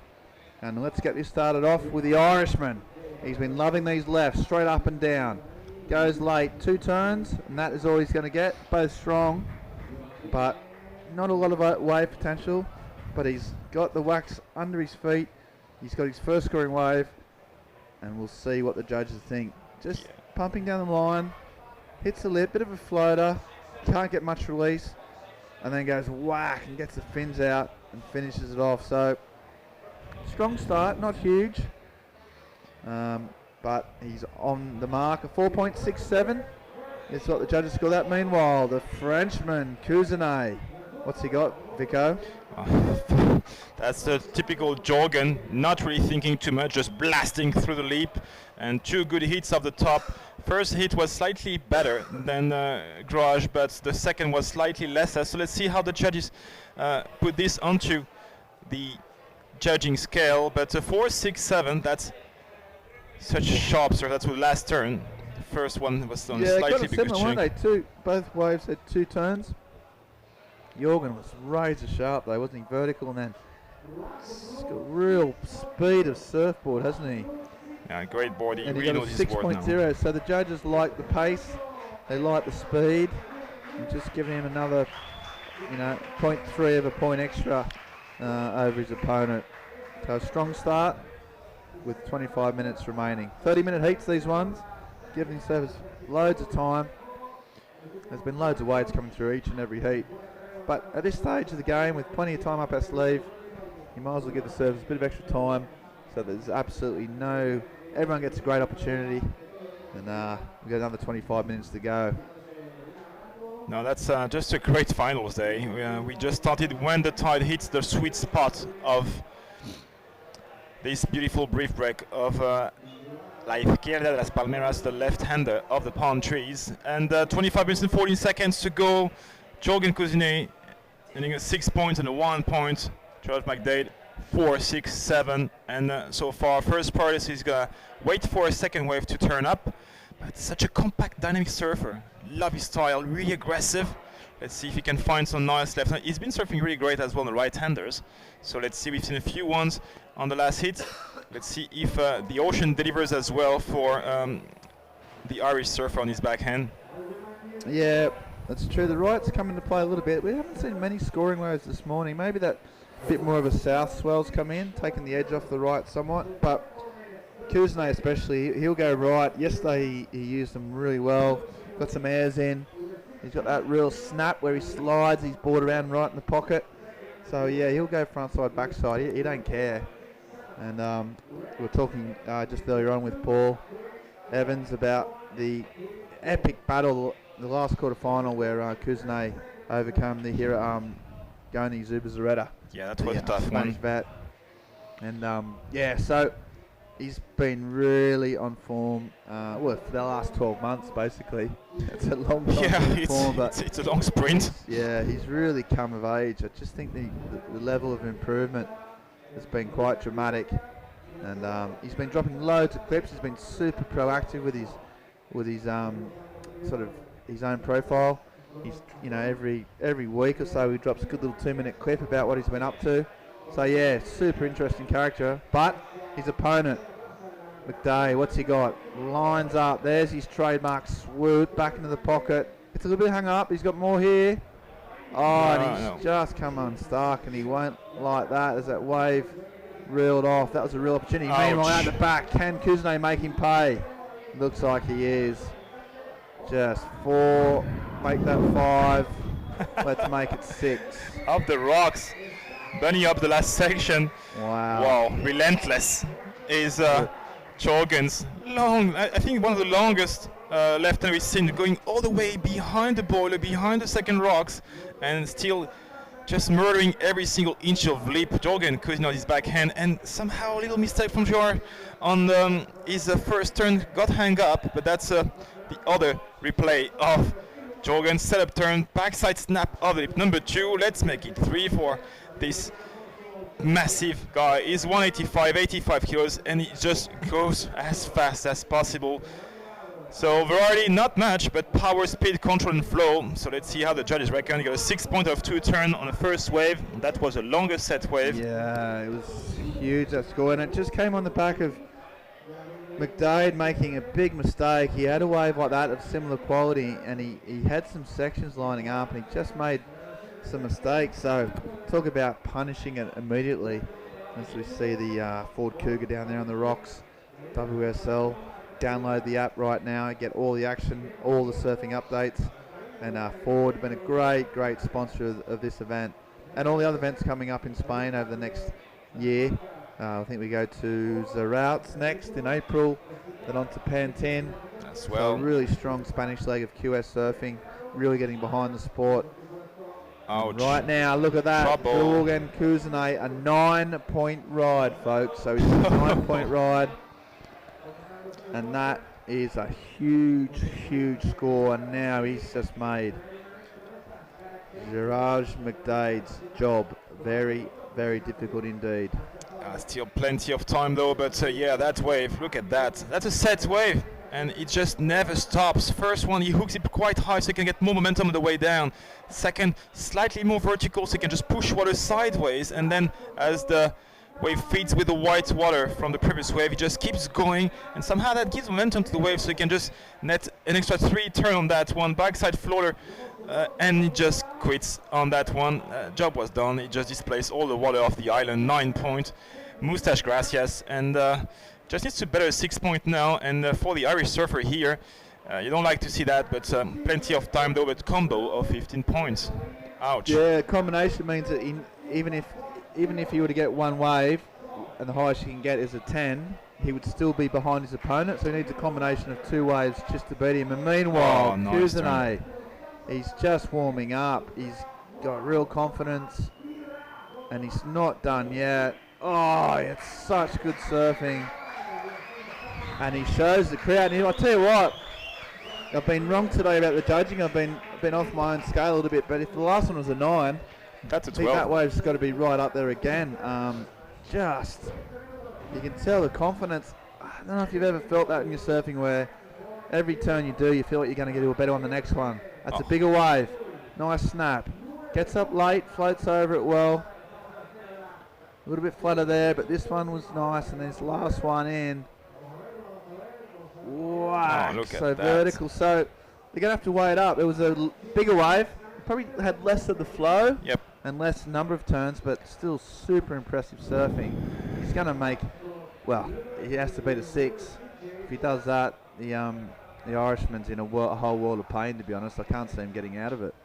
Yeah, that's going to be the thing. That variety and power were somehow slightly better, less repetitive, and a little more spiced up on the turns. A lot of transition maneuvers, but everything was basically linked. Everything looked good and felt good, and there we go, a 9.53. Whoa, that hurts. So this guy in red needs to accomplish perfection basically twice if he wants to pass speed float, but the wave is just not offering something of consequence yet. Little snap back and little spinner, but see the body language is quite frustrated. Well, who would not be frustrated? Combo of 18.53, and there's only basically 10 minutes gone. So yeah, I mean, so hard. Jorgen Kuznets has just come out.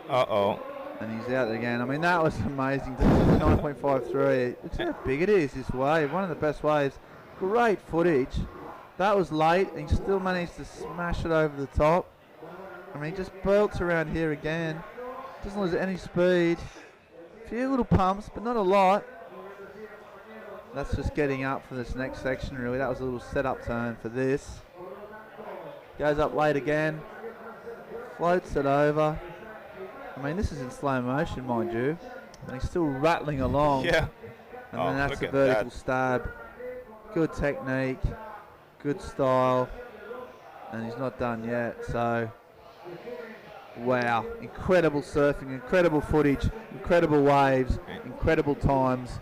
And he just got a long wave again. On fire. Just got a long wave again, and he's already back out there with first priority. So talking about being the alpha dog of the heat, dominating the pick, and last of blue is being scored 4.47. So it was during the previous waves replay, a 9.53, best wave of the event so far, if I'm not mistaken. But that happens a lot. That's definitely the highest heat total, that's for sure. And it's just the semi-final. I suppose the question is he peaking too soon? Well, I don't think you can really at this stage. I think if you're on the last final day and you're logging these type of scores, it can only but give you a huge amount of confidence going into the final. I mean, it's not a done deed, but geez, right now you'd be getting pretty log odds on Girard getting 2 9s, but he's shown his surfing has been up to that level. I think you look at that wave where he had a really good chance and he fell. He got a bit stuck on the first and then fell on the second. That was probably the turning point of the heat. And from that stage on, he's just been boxed into a corner. As we see, the finalist, Paulina Doe, warming up for her final against Michaela Green, France v Aussie. And probably the 2 form servers of the event. Here he goes. The Irishman. Wow, that was a solid turn. Real vertical. I mean, really slidey, really powerful. Just needs a few more sections. And he's going to do well here. Cuts it back. I love his surfing. Really instinctive, really brutal. But somehow his front side, it's way harder to verticalize your maneuvers. So it's less impressive for the judge. It's harder to do because you basically can fall at any point. It's easier to get some points at back end. One guy trying to get more points is Jorgen saying, I don't think I can better my 9 on that one. And that's kind of a good situation to be in when you just say, I need to better a 9. And I have basically 15 minutes to do it. So that's the replay from the last of Garage. And just great carving surfing. Look at that, putting everything he has, tail sliding around. Second setup turn, basically, even if it's a hard one, just trying to punch a little harder on the inside section. He's doing his best, but that's not the best looking wave. Dropping the wallet. And yeah, he will need to slowly build back his momentum. Right. He was really, I mean, in this position, you just have to give it everything you got. There's no holding back. In that first turn, he did that. I mean, that was a good wave. He got a 5.67 for it, which is improving. Still nowhere near the type of scores he needs, but hopefully a bit of confidence, and he can, at least in the last 15 minutes, even get up. He'd get a 9. It's still a big ask, but get a 9, and then you're in the hunt at least. But right now he's got a mountain to climb. That's the Australian Michaela Green, just psyching up, looking pretty serene. Yeah. She's come a long way for this event, and I think she's going to need a win to justify the travel and the expense. Yeah, it's $6,000 for the winner. 1,500 points and 6,000 US. That'll be a huge. Well, what a day if Michaela can get that and rise up the QS rankings. She will have to overcome the favourite for the event and the seasoned CT veteran Paulina Doe. So that coming up. Expect plenty of fireworks. Right now, just a bit of a lull after that sort of crazy 5 minutes we had where it all went down. And Kuznets sitting with priority, with control. It's control so much that Jiraj needs to get basically 8.54 to get out of combo, and then you will still need a 9.99. So that's a big achievement he's facing if he can succeed. But right now, well, there's plenty of time, 30 minutes to go, and you can see this beautiful drone view of the reef here in La Izquierda las Palmeras, our spot for the week. And so good to be back here in the Canary Islands after a hiatus of a few years. Despite some Pro Junior events, we are back on the QS. We used to have a triple crown between Gran Canaria, Tenerife and Lanzarote, and now we are back on Tenerife. South Coast, sunny all week long. It's 25 degrees. We are the second day of February, and basically water is 21 degrees, 25 degrees outside, not a drop of wind nor rain. We are blessed, and look at these waves. Red having a look, not with priority, and blue saying that's my wave. Jorgen, up and riding. Ben. Oh, great rhythm. He doesn't care anymore. It's a different mindset when you just say, okay, I need to better 9. What can I do? Backflip, rotator, getting out the barbecue, do something. Yeah, that's right. The first 2 turns were strong, and it looked like he was about to go crazy. His first one drags his hand on the water just slightly. Big stab, goes up again, gets late on the floater, gets the release. You just think, nope. Yeah, that's a man that's got a 9.5 and a 9 in his back pocket. The girls have just been down on the beach. I've seen they're just playing some djembe. Yeah, I mean that could have been a 9.54. I thought maybe the judges overread it. 9.35 yeah, but would have been. Maria is always critical. Yeah, so they were just chatting about the scores, about life on Tenerife, about how much fun they're having on their holidays, what went down last night in the bars. What we go down down the tonight. beach. So much stuff to do here. They might have climbed up Mount Tahiti. Might have hiked the 4,000 metres to the top of that. Totally. You can do that. You can do anything you want. Might have went up to the northern part of the island, checked out Santa Cruz, a great little capital, little Spanish vibe to the capital. They might be here for next week for Carnival. One of the next greatest week. parties in the world. Right now, though, McDade's got to make his own party. Bang, nice first turn. He's got a long wall ahead. Goes up, floats over that section, and he just can't get away, and you can see the frustration. He didn't get an opportunity there. He's trying hard, but somehow it's just not enough. So, love this one. Look at that. Gets so much momentum off the bottom, turned around, spin. Then you see that section wants to go high. There's kind of a ramp there, but somehow it's slightly underwhelming. He's just deciding to get this last minute floater, but nothing happening, and he's not really happy with the wave itself right now. Yeah, he's going to have to. I thought he could have been on that second one, maybe gone for a big air or something. I mean, you're at the stage now where you need a massive score, and one of the few ways, if the waves aren't, you're getting the absolutely pumping waves, is to launch big. He didn't know. He thought there might be another section, and he still needs a couple of 9s just to get back in the heat. So, really up against it. I mean, as much as Kuznets, we loved his surfing and love what he's put on the show, it has taken a little bit of the edge off the drama of this second semi-final. Yeah. But 10 minutes to go. It can change in the blink of a wave as more sets just pile through. There's Paulina. She's just checking the She's probably on the WSL app. Oh, there's the fans. They've been loving it all.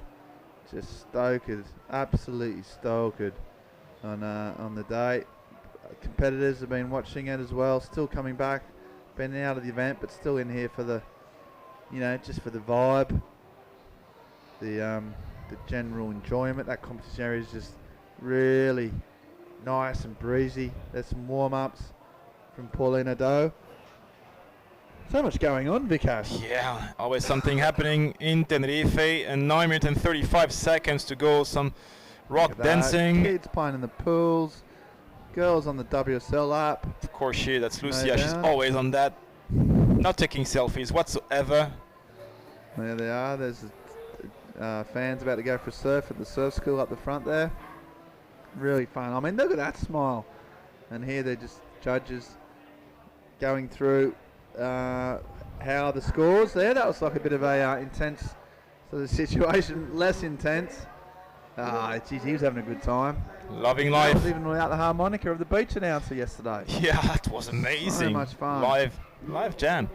8 minutes and 55 seconds. A little lull in the action, and still with first priority is your heat leader, Jorgen Cousinet. Right. He wants He's to go gonna right put and up fly. Strong snap of the leap. Thinks around the second turn, but goes and survives. Now he wants something to fly off. Ding! Oh, drop right off the leap. Really Re-entry. strong surfing. Look at the crowd. They're loving it down there at the moment. They know good surfing when they see it. And really strong. I think we have a replay. Geroid may have actually gone the left here. We'll have a look. This. Oh, look. Yeah, we did. That's it. Okay. 3 big turns. Just waits here. And then just tags it well. Didn't go too massive. Just really solid surfing and finishes it off. We'll see what Surfer and Red did on the other side.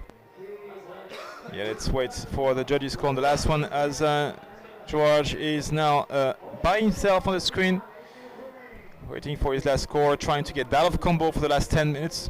And here comes Jorgen on the left-hand side of your screen. I really like it this way. Okay, this is the left that Gerej got. Oh. Nice little top turn, swings his tail around. Another carve. And you can tell him that his waves just aren't quite building up for him. But he goes again. I'd love to see some fireworks now.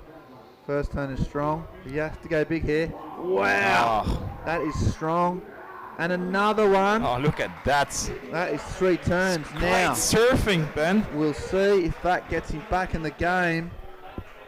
It was big. It was a nice wave. He timed it well, Vico. He needs a 9 at least to make this interesting. But look, he's fired up at least. So much Here we poison go. surfing off the bottom. Like the first carve, sets for a nice bounce off the white water as the wave is rolling up on the inside. Full rail turn, nice tail release, and by the end, that gets meatier. This ninja little fins out of the leap re-entry. Gets 3 great turn on a good set wave. Super strong surfing. That third turn was really meaty because he just done the 2 turns and then the third one was right in the lip, real venom, and great surfing. So he's got himself in the conversation at least. Yeah, well, that thing, he knows he deserves to be in semi-final. He just couldn't showcase it yet. But right now, this last wave, a shorter wave than anything that Surfer in Blue already had. It was pretty much action-packed, and that's it. 7-8-3 for last of Blue. So it's a throwaway, but judges are checking the replay again for Red. That should be just really good surfing, at least, if not excellent, in really solid. in my opinion. And he's going to try to go on his backhand, the Irish surfer, Ben. Might go for an air at some stage here, I reckon. Can he get round it? No. Okay, so let's see what the score's coming in for Gerej. Yeah, his last wave will be a throwaway. It's an 8. Flat 8. Flat 8, 2 fat ladies. So really strong. Unfortunately, still not even out of combination. That's how much behind the 8 ball he is. But yeah, really good surfing. I mean, an 8 in any other heat of the whole event would have got him at least either in the lead or in with a massive sniff of the lead. But unfortunately, he's just come across a guy that's been absolutely electric. So solid surfing, shows what he's capable of. He's now got 5 minutes to try and better that. Different angle from George.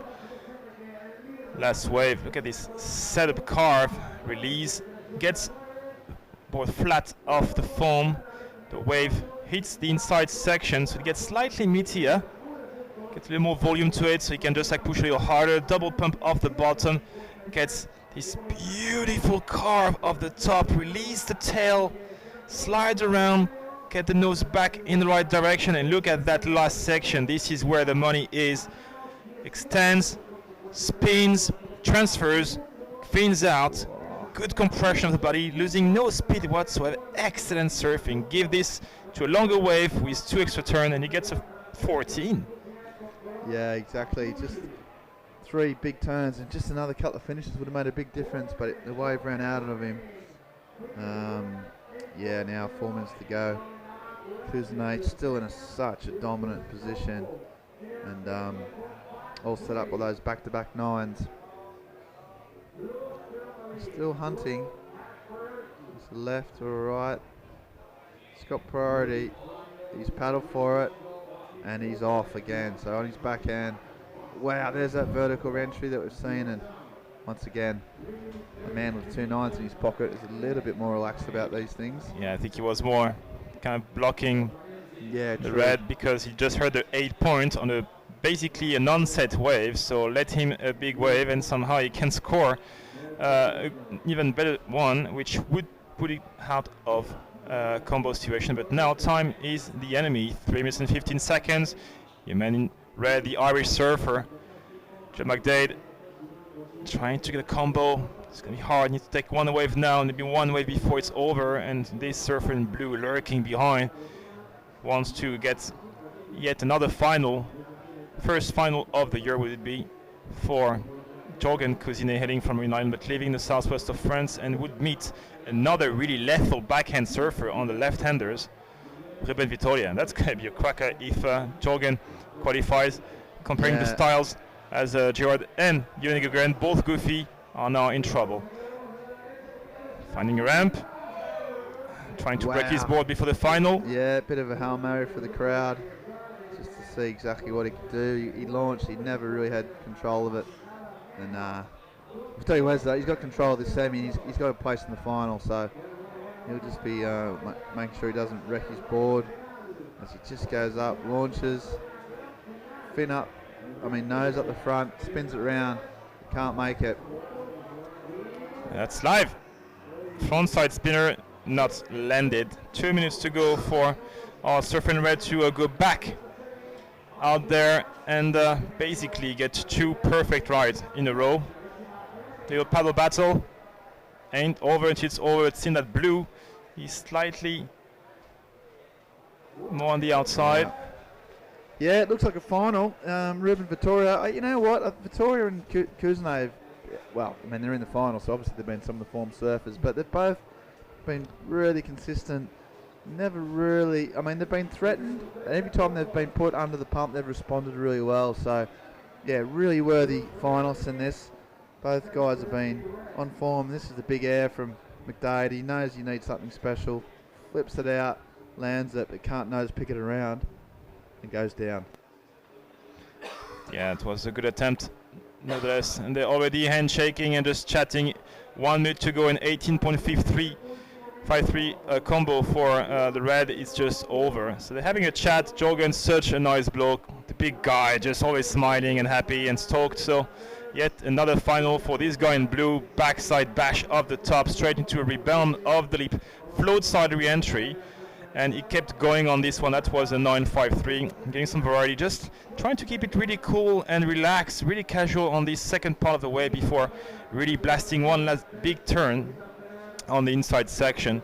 So variety, power, speed and flow for Jorgen Cousinet. 9.53 for this one. That's Garage Mike Day on, I think, his best wave. Good carving of the top. Great surfing, Ben. Yeah, awesome surf. This is his 8-point ride. Gets up again, swings this around, and then just knifes the end. So that was his 8. So great surfing, but not enough, unfortunately, for the Irishman. And looks like we're going to count down to 1 and 0. So that is the end of the semi-final. We are going to go straight into the finals of the women's. The Los Americas Pro Tenerife is about to end for the women's. Right now we're going to go to a commercial break, come straight back with the finals action. Stay tuned, folks, don't go anywhere.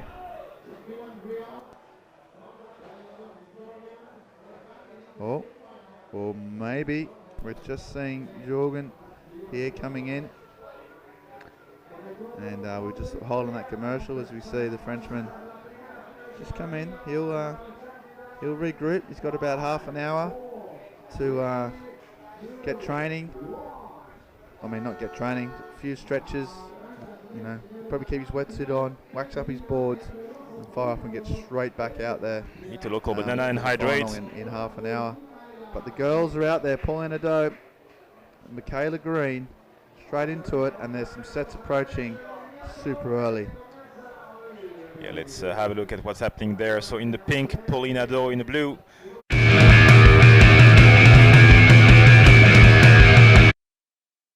¿Qué tal el domingo?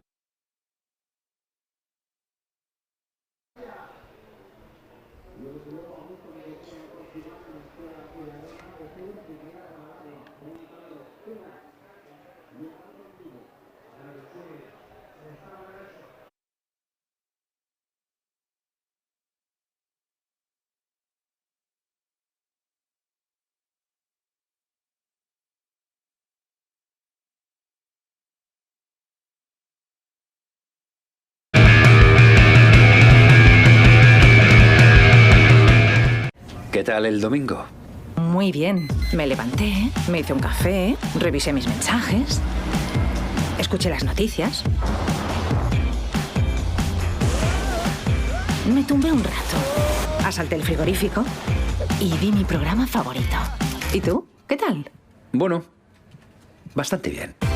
Nuevo Sub 4 EcoSport con motor EcoBoost. Para muchos el mejor motor gasolina del mundo. La vida está fuera. ¿Y tú? Ven al Centro Comercial y de Ocio Pasarela en Los Cristianos. Área comercial y banca, Health Área, zonas de restauración, supermercados, zonas infantiles y nuestro famoso Food Market La Pepa, mercado gastronómico. Vive el mejor atardecer en el Centro Comercial Pasarela Los Cristianos. Un lugar para beber, comer y soñar.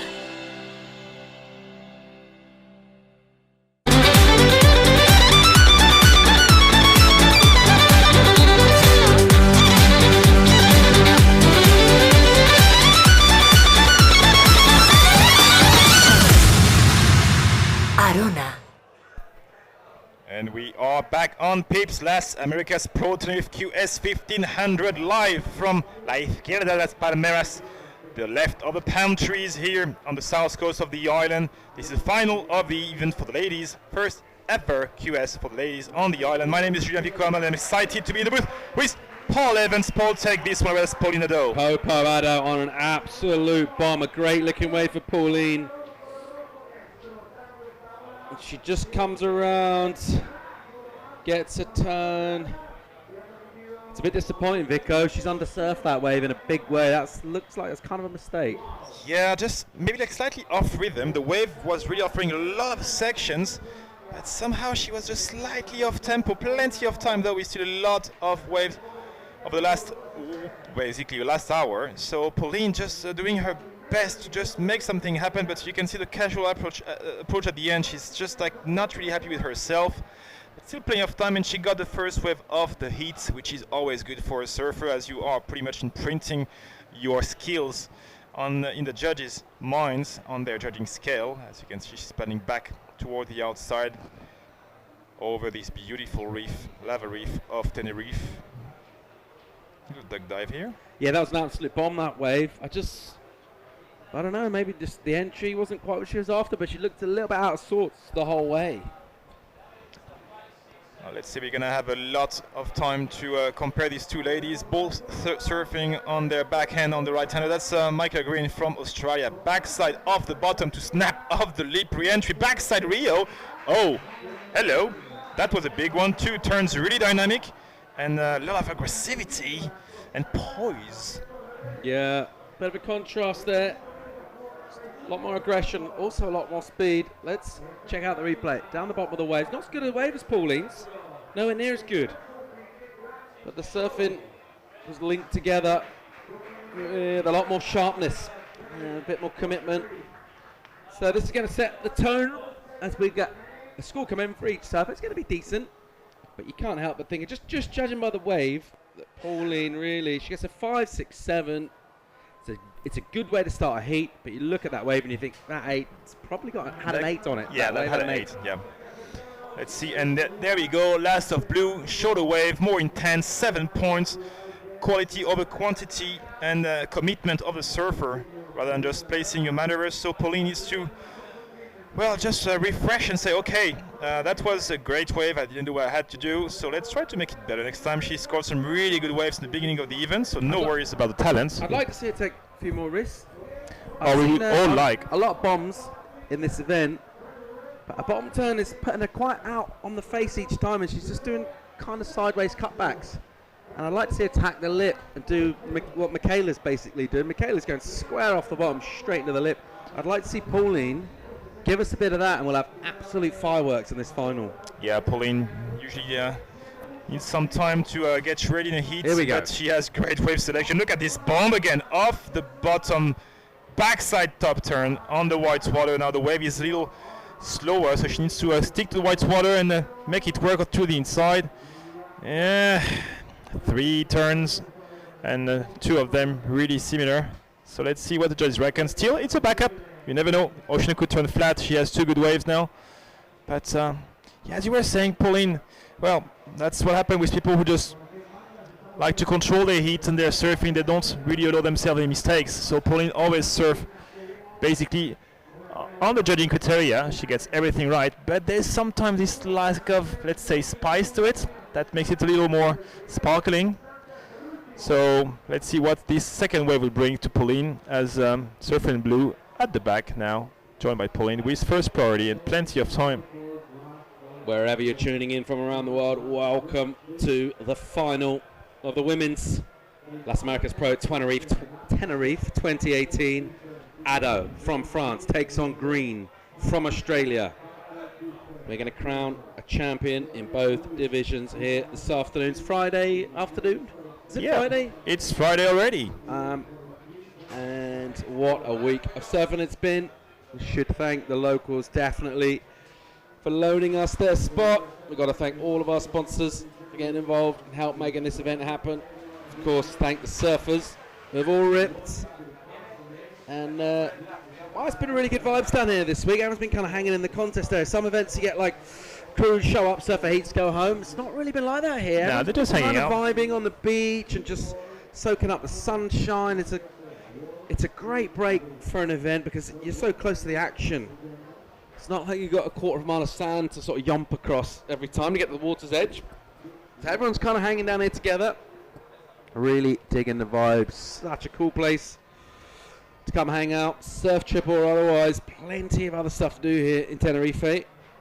But chief among them, certainly from our point of view, is to shred some wild ocean, Julian. Oh, that's for sure, Paul. So far, Michaela has had the better score of this. But Pauline has had 2 waves, a 5.67 and a 5.27. And she's in second priority now. She might take away from, well, she kind of looks interested. Ooh, it looks dreamy from above, doesn't it? You see that crystal clear water. The water looks kind of dark from the beach angle, but when you're actually looking down, it's crystal clear. Oh, that's beautiful. Blue. It's gorgeous. Yeah, volcanic islands always have this certain charm to it. Dark sand, dark rocks, and beautiful deep blue water. Oh, set. So we have blue spinning around saying, hey, I'm going to take this one. Red saying, I'm going to take as well, but you can't. Pauline, as Michaela is up and running. First setup turn, waiting for the wave to offer something, and so far not much you can see on this angle. Slightly more realistic. It's small and it's really pushy.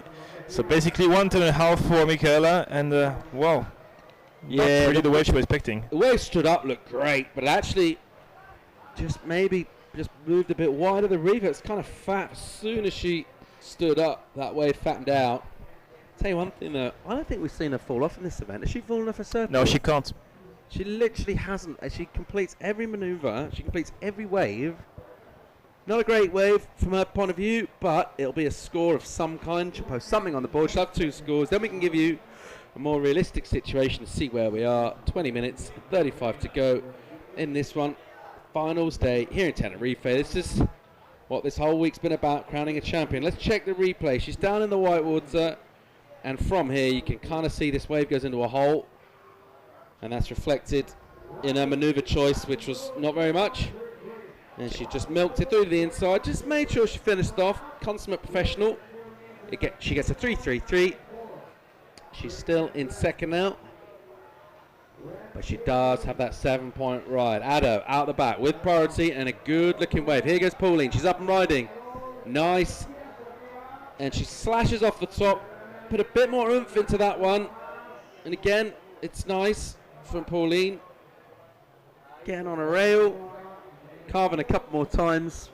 Vico, what's your vibe? What's my vibe? Well, that's a good wave again for Pauline. I like the fact she was trying to push slightly harder on the first turn, so she was going way faster toward the foam on the second half of the turn. Look at this different angle, same angle, slow motion, pushing here, and second turn she's pushing slightly harder, more board on the rail.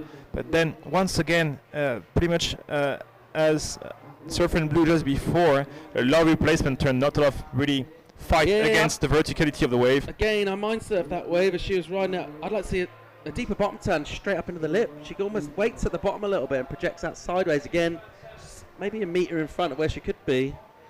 And she's basically doing kind of cutbacks, which she maybe could be tagging the lip. But hey, you're going to see what the judges reckon. Here, but I think the judges are going to reflect that as well, because we have seen a lot of radicals surfing, and definitely points for going radical. So she goes up the scale. It's a 6.57 for Pauline. That's reflected. We did see more spray. We did see more grunt. But still not in a really good scale. We're just between the good and the really good. It's not enough. They're really good scores. If you look at the waves that she scored on, you can't help but thinking there were more points on offer on those waves. Yeah, and I think that's what the score reflects for the judges' opinion. Like, we know the wave, but we expect slightly more from you. So here's a 6.5. Go back to work, please. Still, she's in the lead right now. 18:15 to go in this one. It's Addo of France, leading green from Australia, who is going to be crowned champion of this QS 1500 event. It's the beginning of February. It's supposed to be winter in Europe, but hey, look at that. Blue skies, fluffy white clouds, clear blue sea. Maybe a 2 mil steamer, or maybe a pair of trunks. That's what we do here. Shedded in board shorts this morning, Vico. It's absolutely beautiful. Let's check the replay of Pauline. This is her high score, and the high score so far is a 6. Oh, sorry, her high score, but Michaela's got a 7. This is a 6.57. It's a big wave. That was her first wave, I think. It was Pauline's best score, and that's a replay of Michaela's 7 point. And as you were saying, it's more about trying to attack vertically and not laterally. And it was basically a close-up, but 2 committed maneuvers up-down with more power. Yeah, that's just...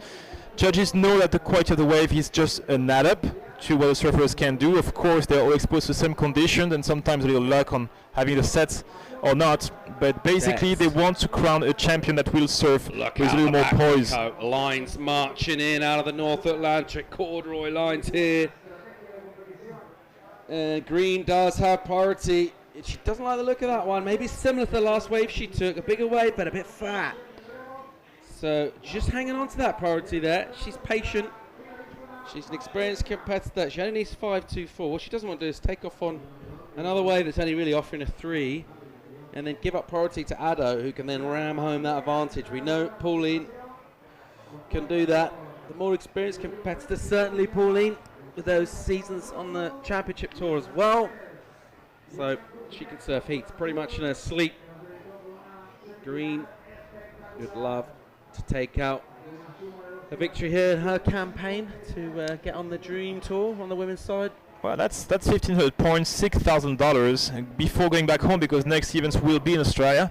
So good for Michaela. Right now, it's still a good performance, nevertheless, as if you go second on this event, you end up with 1,125 points, still 3 grand prior to taxes. So that will pay for the extra board in the flight back home for Michaela or for Pauline. In any way, hey, cool, dude. Thumbs up. 15 minutes and 35 seconds to go. Whoa, what? I have no idea what we just... I thought he was going to do a trick or something. I don't think he was ready. Just froze. Like, oh my god, people watching me. All right, sets coming in. Ado having a look. She looks interested. Doesn't have priority, but she'll say, hey, you know what? I'm on. And there she goes. Bang, in the lip. A little bit more aggression from her on that wave. And again, nice. Takes a bit, rips the lid off. And again, there we nice go. good hit. There we go. In rhythm. Doesn't get a completion on the last maneuver, but I like what she did early on, just dragging those fins up in the lip, getting a little bit higher up on the wave, and closer to the pocket rather than out on the shoulder. If she'd have done that on the first wave, score would have gone mad. Let's check the replay, Vico. Yeah, just a nice opening turn here, just trying to step straight into the second section, goes around the white water, the wave rolls up, and this is when she gets a little faster, snap of the top. Love check turn, but somehow there's a little more speed to it. It's a little more dynamic. Will she better her backup score 5, 6, 7, and therefore increasing her leadership? We don't know yet, but one sure thing, there was more rhythm, and it seems like more tension as well in her turn. She wants this more. The flow. The flow. We talked about the flow. Well, Pauline's first 2 maneuvers actually reflects pretty well how well she can read the wave. Improve. 6-1-3. She does improve. So the judges reflecting the fact she just took a bit more risk there. 6-1-3 for her, nudging a little bit more in front. Michaela just waiting. So good choice to go there from Pauline. Didn't have priority, but thought I might get an opportunity here to just post something better on the board. That's exactly what she's done. So requirement now for Michaela Green is a 5.7. That's what she needs to take the lead. She does have a 7. And still plenty of time before we crown the first ever QS lady champion on the women's division. This is the first time we have a QS. We've seen some pro juniors over the years, but never have we a QS in this part of the world. So fantastic work of and commitment from the local government to basically the whole Spanish surfing body to bring back the QS on the island, and straight after that we will have a QS 1500 final as well between Jorgen Cousine and Ruben Vitoria. Ado again, again. Priority. She's going to roll the dice. A good wave. It's a steep one. Nice from Pauline. Beautiful. Floating over the section. Good degree of difficulty. Good execution. But then, unfortunately, from her point of view, no second section for her. Let's check the replay. Yeah, Pauline always needs a few waves to get her confidence on. First hook, waiting for the wave to offer something. Then the floater comes in. That's, I think, that's a previous wave. Yeah, I was just not 6-1-3. Interesting replay though. But anyway, so Pauline, we are waiting for the judges' score on this one. As far as we know, there's a 3-7-3, but she seems to be a little more confident and a little more aggressive. She needs to set these first 5 pointers and see where the potential is, and then she starts building up. And Michaela's up. Michaela, she's going. She's found a wave. She's flying down the line. And she'll smash the lip. Comes around again. Kicks up a big turn. Slightly hard. Does well to recover. Bang. Straight into another good turn.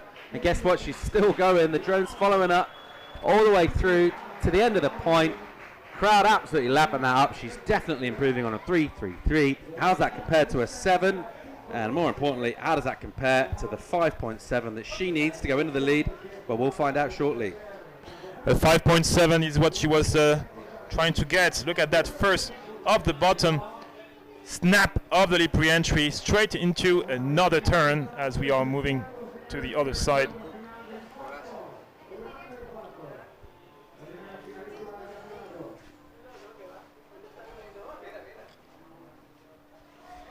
So great replay from Michaela, and scores are being typed in.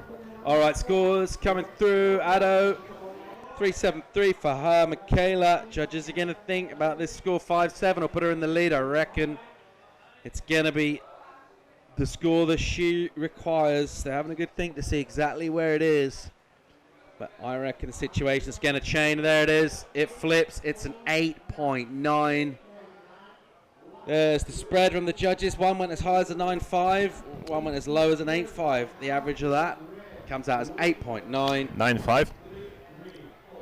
That's high. She is well in the lead now, and with 10 minutes 40 to go, the bad news for Pauline Addo, it's 9.33, and I hate to harp on about it, Vico, but she's had the waves to get those kind of scores already, and I'm not sure how many opportunities like that she's going to get in this half an hour. Well, right now she knows what she can do on this wave because she was trying basically 6 times already, but she needs to crank it up, and well, big difference between Pauline and Michaela. Pauline had the best wave and served them safely, and Michaela had the worst wave and served them with more poise and commitment. So judges playing this one. Oh, look at this beautiful line. Pauline is spinning around, having a kick, saying no. Okay, pressure is on. 10 minutes to go, 1/3 left in this final of the QS here in Las Americas Pro Tenerife. 1,500 points for the winner. Did she just lose priority there? Did she paddle? No, she was not really committing into the. So why didn't she? Tell us why she didn't lose. But what was she needed to have done to actually paddle, like do a few strokes? Basically, you need to really commit into going down on the wave. Just kind of looked at it. Let's check out the replay of the 8-9.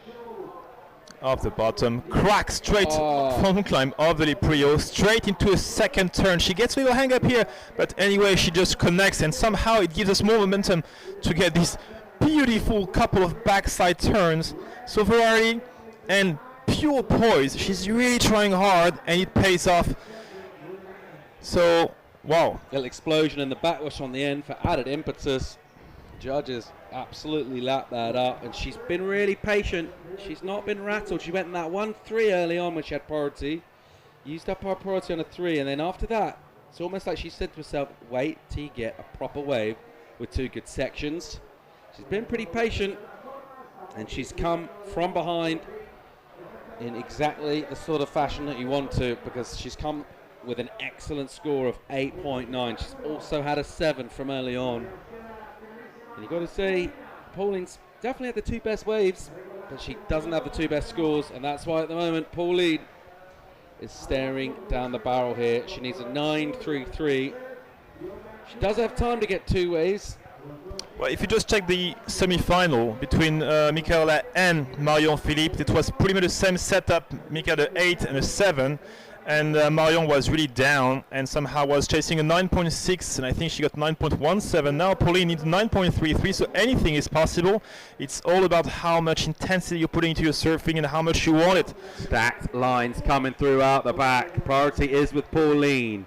Looking for a 9.33. She likes the look of this wave. Let's see if she attacks a bit harder. Here she goes, another big wave from Pauline. That's good first hit. Plenty of spray. Again, another nice snap. Bit of whitewater on the face now, and that wave will run out, and that's not really going to be the kind of score she requires. Priority will shift the green, and the clock will tick down. 7:35 remaining in this women's final. Vico. Yeah, just good commitment from Pauline on this one. Just trying to really push hard and use all of the wave's face, but somehow then the wave just disappears, and the bonus section that Michaela had with slightly more meat and verticality is just not happening on this one. So she just kicks out and will not better situation. Certainly not the excellent score she's chasing. A 9.33 is what she needs, and well, that's all you get. You're in a final of the QS. You can't hope to be crowned a champion with a total under 13 points. Has to be at least a 15. 15.9 is what your surfer in blue is right now sitting on, and she wants to better that, maintaining a strong control on the situation with first priority. Sets marching throughout the back. That's all we want. We want opportunity. We want everyone to have a fair crack of the whip and get the chance to show what they can do. And it seems like this final's providing that for us. They'll let this one go. Priority is with Michaela Green. She doesn't need necessarily to go stuff, but obviously Pauline can go if Michaela decides not to, and she'll take this wave, and she's off the bottom, hooking her first turn. And again, she'll tag the whitewater. She's not going to come from behind on this. She's not going to threaten her 7 points, I don't feel, with that, which means a little bit of a glimmer of hope now. Pauline, she's got priority. Next wave's hers. And we'll check a replay here. Pauline just making sure she asked the question. Michaela, she could see this section was coming at her, and that's why she chose these two maneuvers in quick succession. Tags it a couple of times. I'm going to wait for a score to come in. The clock will tick away a little bit. There she is, paddling back past the Boyle towards Addo, who sits in the lineup. The score comes in, doesn't change anything. It's a reasonable score, but it's not going to trouble her top two. Addo at the back. 933 is a big, big number indeed. That's what she needs, or she needs to get 2 new waves, but they both need to be 8s. I'll tell you that much, because the combined total, as you can see, is 15.9. 5 minutes and 20 seconds to go indeed, and well, feels like deja vu all over again. Michaela Green leading with a 15 over a French surfer. This time it's not Marion Philippe, it's Pauline Addo. It's the final of the QS. So let's see if these 5 minutes will provide more opportunities for our surfers. 5-minute warning, squeaky bum time, Addo. She's up against it here. 933 is what she needs. Lines coming in, stacked to the horizon. This is Las Americas Pro Tenerife 2018, and we're about to see in the next 5 minutes who will be the champion in the women's division. Then, within the next hour, we'll know who's the men's champion too. As we see Pauline Addo, well, she did her priority then, and that counted as a committed paddle, and she's lost that priority now. So once again, just that task getting just slightly more difficult now, as Michaela Green can control the lineup, so to speak. She will have first pick of whatever comes through. Pauline, we did see Pauline get her scores without priority. Her 2 scoring waves she took from under the priority Green. However, the bad news from her point of view is they're both just 6s, and Michaela's throwing down 8, 9s, and 7s. That's why she's in the lead. Pauline and Michaela both sitting 10th on the QS ranking worldwide prior to this event, at basically 1,550 points. So you can check all the ranking on WSL app. You can download it for free for Google, Android and iOS devices. But yes, Pauline number 10, Michaela number 10, and this will change drastically as one of them will basically go straight to top 5 of the world after this event, as we are now entering this oh, new you're season. actually looking at the WSL app on your phone right now. Exactly. How did you find the WSL app? Well, you know what? It's for free. And I went to the iOS device and App Store. Can I get something? And there you go. All right, live action. It's Green, the heat leader, uses that priority. Great wave. And she smashes the lip, rocks back in her heel slightly, recovers. And again, she's still going. And I repeat, I haven't seen her fall in this event as far as I can tell from the heats that I've called. Even when she looks like she might be in trouble of not completing the maneuver, she gets it done. And that is, those are our beach announcers. Just playing a little bit of harp, a little bit of mouth organ, harmonica. Yep, a man of many skills.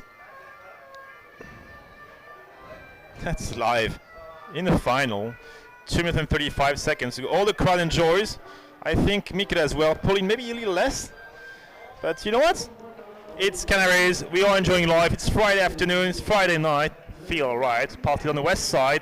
Paul has 2 minutes and 20 seconds. Are now running away from Pauline's grasp. She's chasing 9.33 with first priority. Nothing is over until it's over. Brilliant sunshine dancing on the water here. Beautiful scenes. Player of Las Americas, Addo probably won't be thinking about the weather really. She'll be a bit annoyed at the moment, I think. And she's looking at a massive score, 9.33. She does have the priority, but she is in all sorts. Second place, not bad. That wouldn't be what she was aiming at. She's coming into this event as the favourite, as the highest ranked surfer. She would have been thinking about the win, but in this final, it's not really gone her way. She's had the waves. She's had the 2 best waves by far. I feel she undersurfed them. This woman, on the other hand, has done the opposite. She's been ripping. This was her last effort. And she got 7 for this as well. She got another 7. Yeah, just dropping 7s. So she got a 7 for that. She already had a 7. Doesn't go in the top 2. That's her backup score, but she's got an 8.9. She's asking for the time, and it's ticking away. And our beach announcer has put the harmonica down, and he's reading out that there's 1 minute and 5 seconds left. Ado paddling away, trying to get something going. She needs the Hail Mary. She needs to go big. Vico, what kind of maneuver would you think she needs to do? What if she got away right now? What does she need to do to get 933? She just needs to be like slightly more aggro, you know. She just like hit harder and just like wait for the section to just go vertical and not horizontal, or maybe just like a backflip. I don't know, but 933 with an 8.9 for Mika in basically 3 turns and a half. She can do it as well. She just needs to change her mindset into a fighter and not a cruiser. 30 seconds to go, and well, we'll see how these last few seconds will pan out as the Pauline holds first priority. Maybe a set, they are paddling together. Pauline behind the wave, Mika behind Pauline, as we are about to be crowning a champion in the person of this lady in blue, potentially. 10 seconds to go. And down to the last 5 seconds, and it seems to be over. There you go, little high five and a kiss. She would be a happy camper. That's well deserved. Great wave selection and fantastic surfing from Michaela all week. Good commitment. She will be happy with 1,500 points more, cracking the top 5 of the KS. She's your first ever Women's Division WQS champion in the Canary Islands. She's been the best server here all week for the women by far.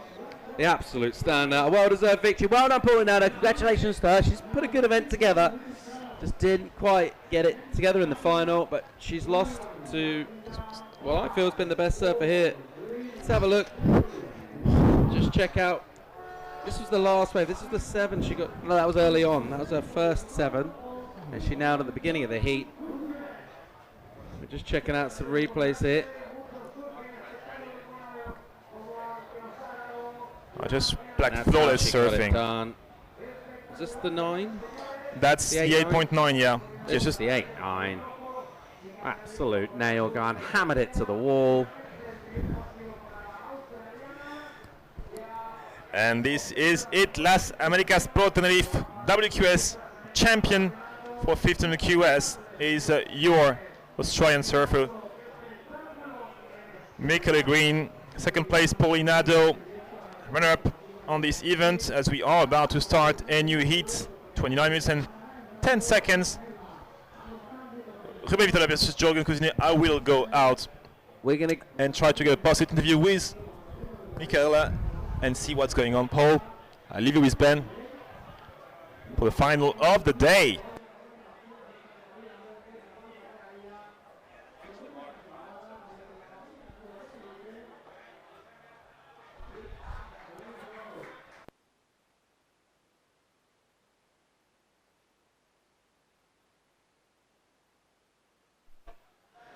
All right, men's final. Ruben Vitoria takes on Jorgen Cousinet. Cousinet in blue, Vitoria in red. 30 on the clock. You see green, all smiles, victorious. Is that sister on the beach? Maybe. All right, Jorgen Cousinet punts, nails a reverse. Crowd going mental. How'd you like some of that? Throws up some kind of intricate claim. Looked a little bit like he was doing a bit of Rubik's Cube or something like that. Don't know what it is, but I liked it. Ben, welcome back to the booth, mate. Wow, what an entrance. Not from me, I just walked in and sat down, but from Jorgen Cousinet, a massive air.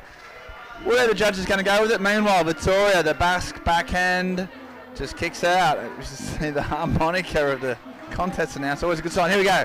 So he's flying down the line. He's got one thing on his mind. He pops it up. Bit of amplitude, no grab, sticks it, swings around, front foot up the nose a bit, but still just pulls it back to finish it off, showing that he had full control.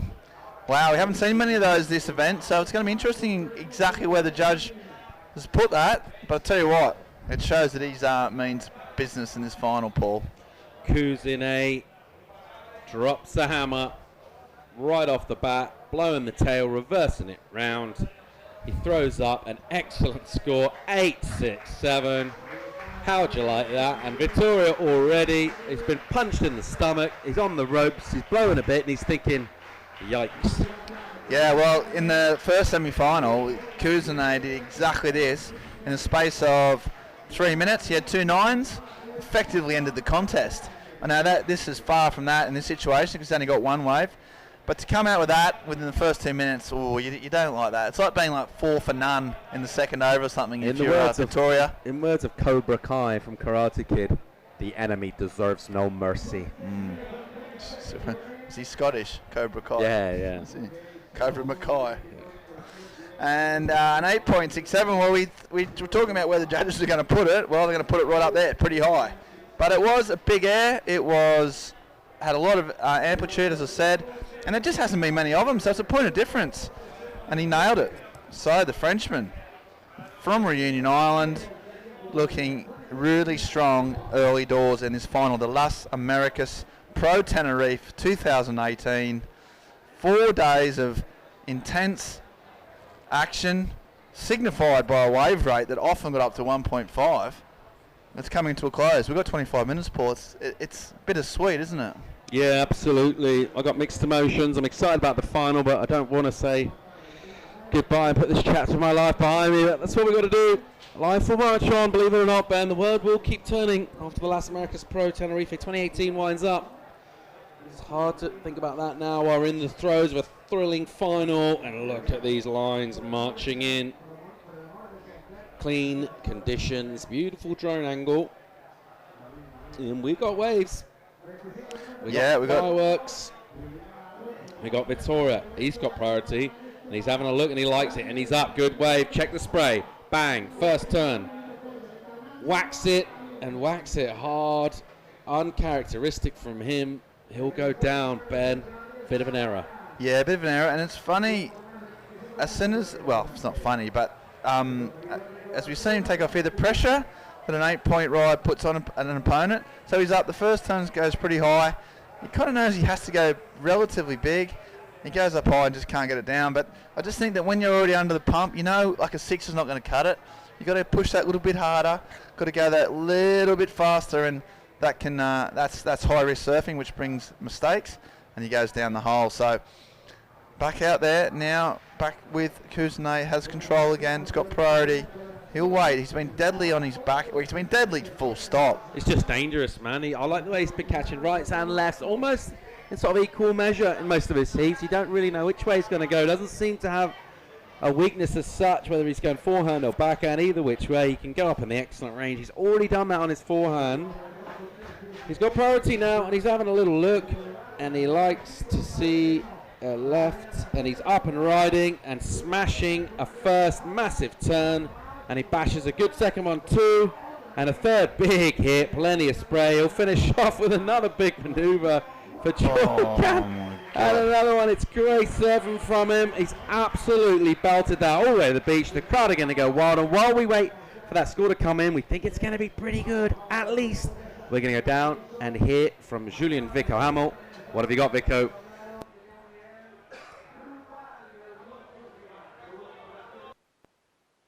Off we go, boys.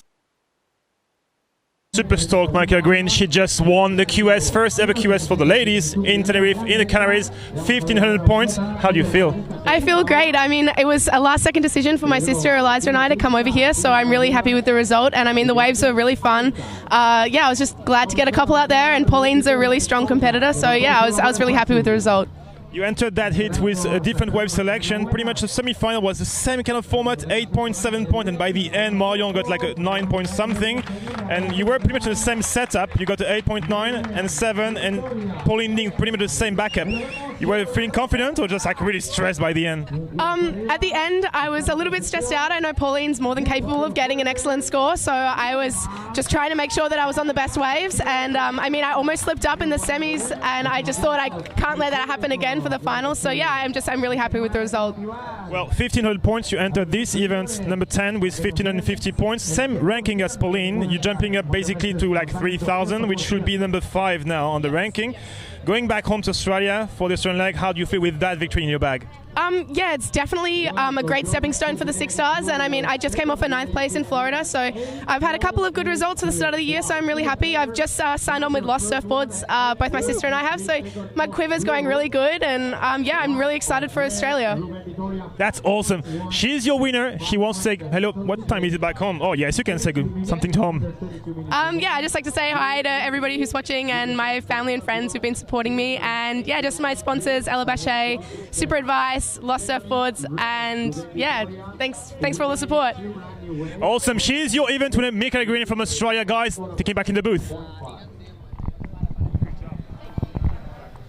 And we are back. Wow, Michaela Green. Big smile on the dial. Quite right too. A lot of positive vibes happening in that. And that was just from Vico. Michaela Green, she was over the moon. What a performance. She's come a long way. Yeah, shout out to the friends and family back home. Wow, what an effort. I mean, it's about, well, I know it's 2:30 in the morning. They're still all up. The Greens are up, partying hard. And right now, though, a second score came in for Kuzana, an 8.67. He's got an 8.83 to back that up. This is huge. He's done it again. He's just stomped him. Absolutely stomped him. And it's going to be hard for Vitoria to come back here. He needs 2 8.5s just to get back in the game, Paul. All right, here goes Jorgen, flying down the line. Look at him. Wow, kind of doing crazy legs there. Just trying to get the speed. He's already got a couple of 8s. It almost feels a bit unfair. Yeah, he's on warp speed, isn't he? Full Millennium Falcon. He's just gone like, he looks sharp, he looks fast. I mean, that wave didn't pan out, but just the, yeah, as you say, the speed. And with 2 8s in his locker within 7 minutes, he's just putting so much pressure on his opponents, and so far no one's been able to cope with it. All right, 20 to go in this final. We're about to crown a champion. Kuzane has got one hand on the trophy, but we're not going to hand it over to him just yet. There's still just under 20, and Vitoria's been ripping. We know he's capable of going right up the scale. He's going to need to do that, and he's going to need to do it twice. At the moment, he's in a combo. Pretty solid one, too. He needs 17.5. That's a 9 and 8.5. This is replay of Michaela Green from the previous final.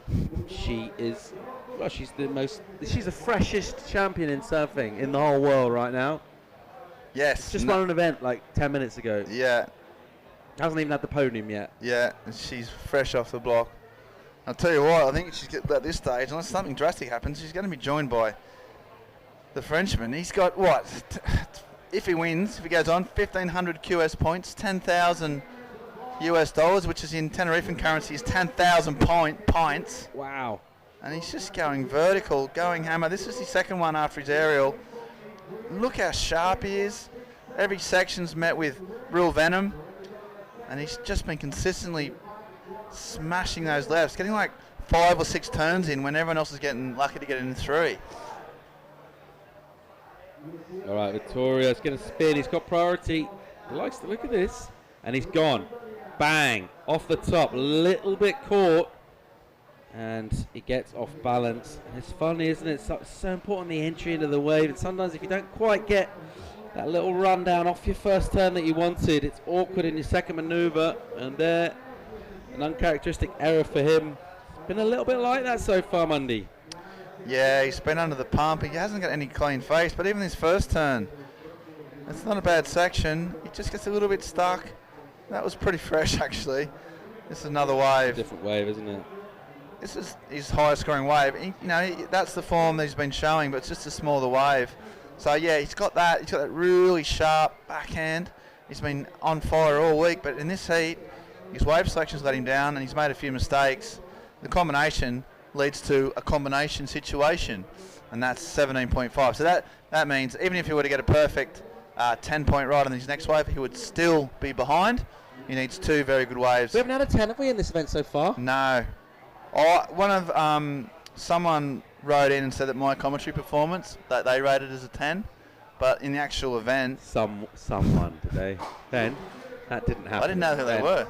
That didn't happen. I didn't know who they were. It was someone. Happen, did it? But there's been no 10s in the water, and I think we've had a few 9 a lot of 9.5s maybe, 9.4. But yeah, no perfect 10s. But it's not over. This comp's not over yet. We've got 17 minutes. The way Kuznets keeps, progressing, he's logging 8s with these. A 10's not out of the question. Under 17 minutes now.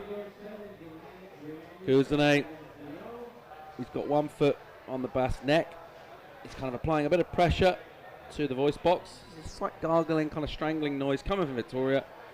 And he basically needs to grab something, whatever, maybe a pair of scissors, whatever comes to hand, stab him in the calf, and then roll away and get up. Keep fighting. That's what he needs to do, Mundy. He needs to get back in this. Yeah, he So needs pull himself to the one side, have a quick word, and just say, it's not over till it's over.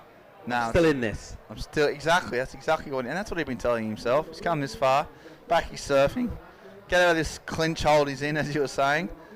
And just get a decent score up. If he gets an 8, he's back in the game. End of. But yeah, he's got to wait for the right wave. He doesn't even have priority, which is a bit of a makes life a little bit more tricky. Yeah, if he gets an 8, he's still going to need a 9.5. Yeah, That's he's awkward, isn't it? Yeah, he's in real strife. He needs 2 waves as good as his opponents, basically. I mean, that's a basic tenet of competition. But summed up nicely there. It doesn't have priority. A little look at that. Lines out the back. Kuznets will maybe take a look at this next one. It looks like it's kind of doubling up. You see the 2 sort of swells coming together. He's trying to get in position. And he will get in position. And he's gone left. He's flying down the line with plenty of speed. And he bashes a huge big first turn. And he'll go down. Okay, so that could be, a turning point. Vitoria's got priority now. I mean, in many ways, he has to show patience. He's been forced into a pretty difficult spot, but he needs some really good waves. Going substandard waves is not going to help. He's better off. He's got 15 minutes. He's got loads of time. The wave rate's currently rating at 0.6 minutes. That's just waves ridden. So there's a wave every 2 minutes. He's got time, but he immediately pulls the trigger, and we'll see if this wave has got enough. It takes a bit frothy on the takeoff. 2 big turns. 3. See, I'm just thinking that wave is never going to be good enough, and he's got himself out of priority. I think that's a bit of impatience, a bit of inexperience. Yeah. Do you agree? Do you think so? But what I'm trying to say is that he's in a very difficult position. Substandard waves are not going to help it. He needs some solid waves, and then he needs to go to town. And the lulls haven't been, there has been instances throughout the event where there's been a few sort of slow patches, but on the whole, every heat has seen a lot of waves. So he worked that one over well. It's an admirable effort, but it's not going to be anything like the kind of score that he needs. He basically needs to go mental, and he has handed back that priority after a mistake in Kuznets, and he fell off. Now he'll once again find himself priority, and that'll eat up a bit more time. Tick tock, tick tock. So Kuznets just potentially walking into a big year. He had a massive year in 2017. Now he's building on it. He's going to Australia next, straight to Australia for the series of events. First in Newcastle's the 6,000, and then one in Manly. And there's no better way than to psych up for a big leg of the important events with a potential win. He's got his boards dialed in. These waves will be similar-ish to Newcastle or Manly. They're just small, quite fast. Not beach breaks, obviously, but so his equipment. What's the left that Player West America's like? Oh, it's a bit like Manly, said no one ever. A bit like Newey. What are you on about? A bit like Dixon Park. All right, here goes Vitoria from under Kuznets. Priority, slashing high. It's good energy. Bang. Second decent turn. Kicks out. Mundy shaking his head for the benefit of the audience. Mundy is shaking his head with a scowl, like a dirty scowl on his face. Well, I just want to see Vitoria go mad. I know how good he is. He's been brilliant all week, and he's just not getting the waves. And I'm just wish he would have the potential to show just how good he is. Unfortunately, that wave was pretty weak, fatted out, and that's a big part of surfing. And the Frenchman has just shown consistently the ability to pick the best waves. Live action. Well, this final just won't stop. Here goes Kuzunei, heat leader. Already with a couple of excellent scores. We went cray-cray, trying to throw up. The kickflip. Wow, the board varial. It's gone mad. Just showing something else to the crowd, to the judges. That's a man with a couple of 8 points in his pocket. Pretty loose. We'll see it here. Goes up high. Gets a second turn in.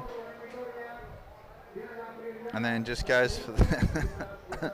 He did reconnect, in fairness, but it was never going to happen.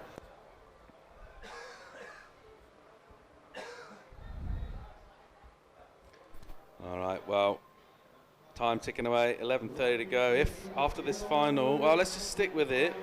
And it's Vitoria. Here he goes, Ruben from the Basque Country in red. Whacks it. Nicely done first turn. On the inside. Oh, good turn from him. His best maneuver of this final so far. Wow, that's more like it. Classic Vitoria onto the inside. And he's throwing up some signs. He's fired up, Mundy. Much better from him. Yeah, right. Well, it's game on, I'm saying, because was amazing surfing. He was just going ham from the start. Starts off, just waits for his first turn, cracks the foam nice and fast. And then he just keeps getting faster and faster. This turn is vertical, a lot of spray. And then this next one is money. Bang, loads more spray. You can see buckets of it. And then again, and he's not even done. He gets one more in, and then you'll see this. Hopefully they show the hey-ya. That is strong. So energy, ambition, attitude, out the back. Kuzunei on a bomb, a smoker. He smashes the first turn. What a final. Oh, and he'll stab it up vertical. We'll climb over the white water with a floater. And he'll cook out. I'm loving these exchanges. Beautiful stuff.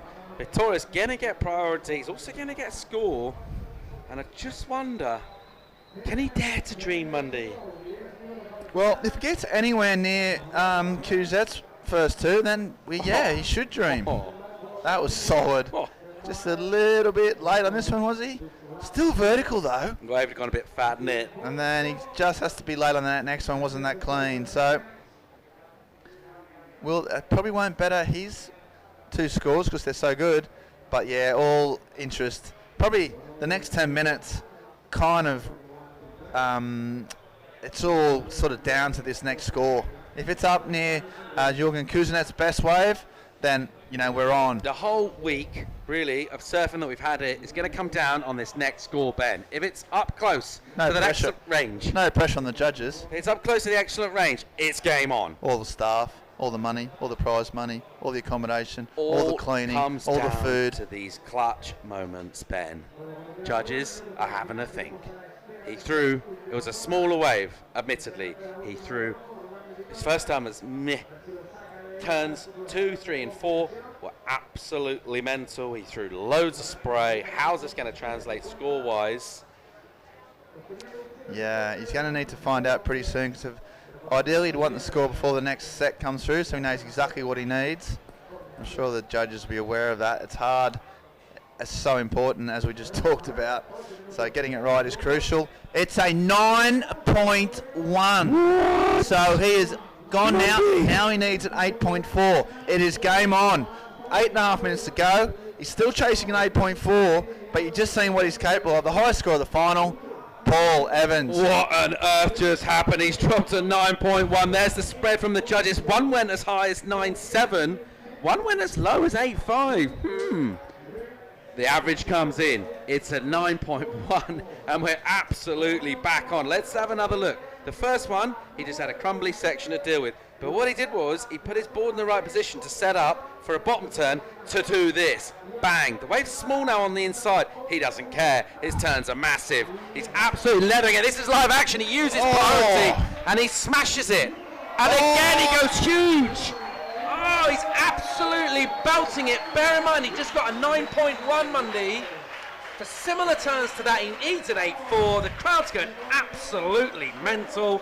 What's going to happen next? Oh, my gosh. I tell you what, you talk about how things can change, and in the space of 2 waves, here he goes. It's one of the biggest waves we've seen of the final. He banks it around, first turn is strong, way stronger than his first of his last wave. His second turn is even bigger, and then his third is huge as well. I mean, that for my money, and he gets a fourth in, each one of those turns is better than his last wave. It's got to go bigger. If it does, he's got the score. 1 and 3 were mental. A 10-point ride! He's just got a 10-point ride. We just talked about how it could happen. He needed an 8-point wave, and now all of a sudden, it is huge. What is happening? Jordan Cousinet is now in combination, Paul Evans. What kind of a thing is happening here? Jordan Cousinet is in the combination situation. It's a perfect 10 across the board. We didn't need to take away the high and the low. All 5 judges gave him a 10. This is absolutely mental. It is, and you look at the wave, every single turn was bigger, faster, and more committed than his 9.1. I mean, it was 10% better. And he's got the extra 10%. He's got a 10. And fair enough, he deserves that. He was under the pump. And to come back, that shows... I love the way he's just firing up too. He's got real attitude, this kid. And he's just turned... What? It was a near-death experience. He's just turned it around. Talk us through this wave, Paul. He must have nerves of absolute steel to turn this heat around. Massive first hit. You see him decompress on that rail. He gets a vertical section here and just absolutely fangs it. And then this one here, he winds in. I just love the amount of spray he's throwing, the venom in his board, the vicious intent. And he just throws. What do you think of that? This is mental. It's like, suck on that, literally. If you're just coming in, you're wondering what's going on, I tell you, that guy in red, Ruben Vitoria from the Basque Country, he himself was in a combo.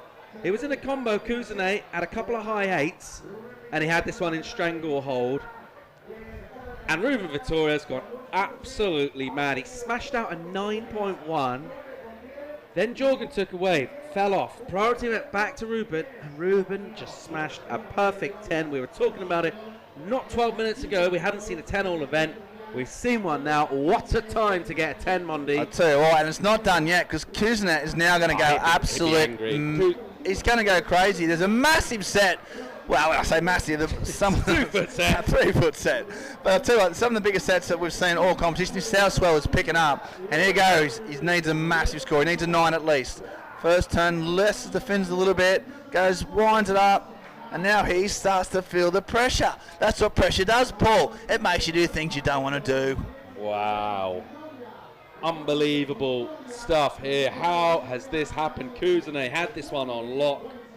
And out of somewhere, somehow, some way, Ruben Vitoria has absolutely turned this heat and this whole entire surf contest on its head, Mundy. And I'll tell you what, it means so much for this guy. 1,500 points is huge. It just ratcheted up the ratings. What about 10 Grizzle? And 10 Grizzle, 10,000 points. 10 large. 10 large in his back pocket that he'll, he doesn't have a major sponsor. He's paid his own way to get here. And this is the type of win that can change lives. He's got 3.5 minutes. We can't rule out Cousinet. We've just seen how things quickly can change. So there's no way this is over. But as it stands, he's in a really good position to see what would be an awesome, awesome week and cap it off with a massive, massive win. What an absolutely mental final. We had the heat yesterday between Goni and Jordan. We thought, well, sometimes you get, that should have been the final, that kind of talk. It was a great heat. It was similar time of the day, late afternoon. They went hammer and tongs. We thought, we might not get better than that. Well, guess what? We've had a lot better than that. Here's a split peak. Cousinet's second priority, and Vitoria showing no mercy. We had priority, so he took off and just tried to go right anyway and get him on an interference. He did. Cheeky. I don't think he interfered with him. I don't think he was in they were too far apart, weren't they? But yeah, I like the intent. Yeah. He's not giving him an inch at all. No, he wouldn't. Now it's a paddle battle to see who gets back out. And this is going to be semi-crucial. Looks like Cousinet's out the bat. Doesn't matter. He's just going to go anyway. Okay, on the left. Bang. First turn. Banks it. He's going to do an air. And he'll punt and go for the rotation. And it's a bit too little, too late in terms of that ramp. He surfs so well. He kind of scratching his head thinking, how has he not won this event if it does end the way it looks like it's going to? Well, the answer is Ruben Vitoria. That's how he's not won.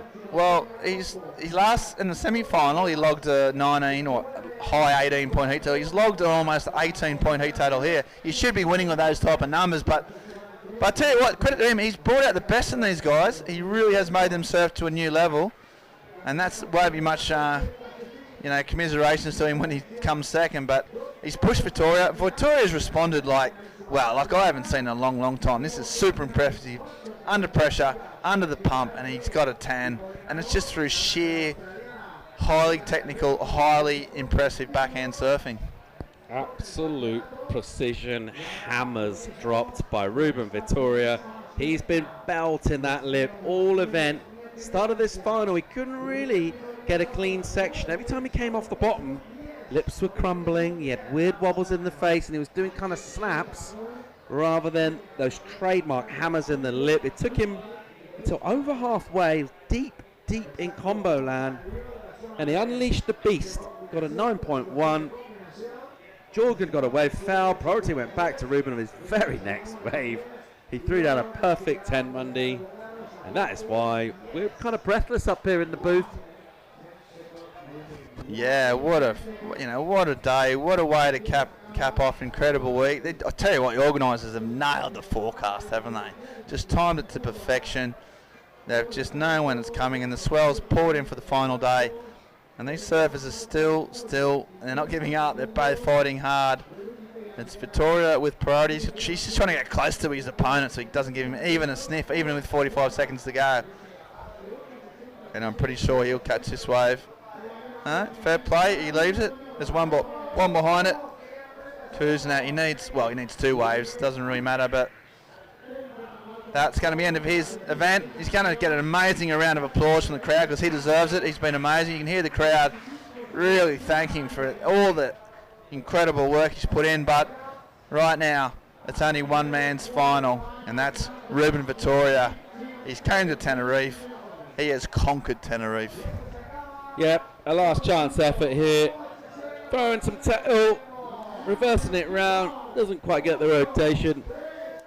It's inconsequential. We count down. We've got a champion here of the men's 1500 QS. First major event this kid's won in his life. Ruben Vitoria from the Basque Country. Not a household name up until today. And he's taken down a major name. Jordan Kuznev, of course, finished 14th in the world last year in the QS. Came within a whisker of qualifying for the CT. And he's just been taken down by this guy on his screen here. And taken down in some fashion as well. It's not like he'd sneaked past him with a couple of sixes. He's absolutely hammered him with a 10 and a 9-1. Yeah, he's gone mad in the final. What a final, Mundy. Yeah, and amazing. So this is the way that he got back in the game. Smaller wave. It's worth reminding viewers that he was in combination for this wave. So he was out of the event. Here he just starts to wind up. This is the money I like the most. Cracked. See the spray way behind the wave, and another one, and he's just stabbing it, and he just finishes off again. And then you'll see he's little like, come on. And that was what got him back in the game. We're like, wow. And then this happened, Paul Evans. He basically got a 9-1 on a one-footer with whitewater on the face on the inside, and then he just went absolutely mental on this one. The wave's 3 times the size. It's beautiful top-to-bottom surfing. That turn was insane. He's just ripped this one all the way. And where are they going to go? I mean, it was clearly a lot better than the 9-1. They went all the way. They used the entire scale. The only perfect ride of the event, and it comes in the final.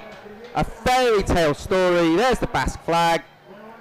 Proudly held aloft in Tenerife. The champion of the Las Americas Pro Tenerife 2018 men's division, Ruben Vitoria. He joins Michaela Green of Australia, who's won the women's event. And there he is, chaired up the beach. Basque Country in the house. Yeah, we might. Everyone is loving that. There's a big crew over here giving him support. Yeah, huge support from the man. How excited is he and how stoked is he? What a great day for him. All right, well, we're going to send Mundy down, see if we can get a word of that man there. The man of the moment. And what a brilliant week of serving it's been here. we need to once again thank all of our sponsors, our own of the region, the council here in South Tenerife. We want to thank Ford Cars. We want to thank Ebola Star Hotels, Red Bull, Ion, Kid Moa Sunglasses. And we want to thank you guys for tuning in, for downloading the app all around the world. We want to thank the surfers here in Tenerife, everyone involved in this event. What a week of surfing it's been. Julian Hamill, can you believe it? We're going to go to commercial break. We're going to be right back with the presentation, and we're going to hear from our winner, and that's coming at you live from Tenerife right after these messages.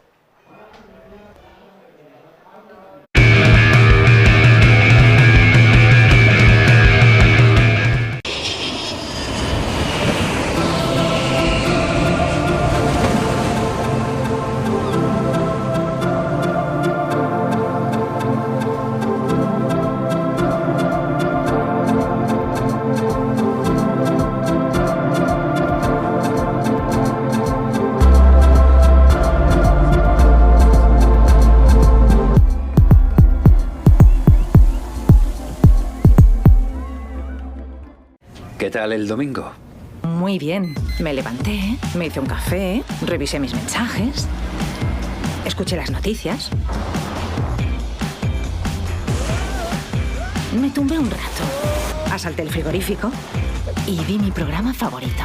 ¿Y tú? ¿Qué tal? Bueno, bastante bien. Nuevo Sub 4 EcoSport con motor EcoBoost. Para muchos el mejor motor gasolina del mundo. La vida está fuera. ¿Y tú?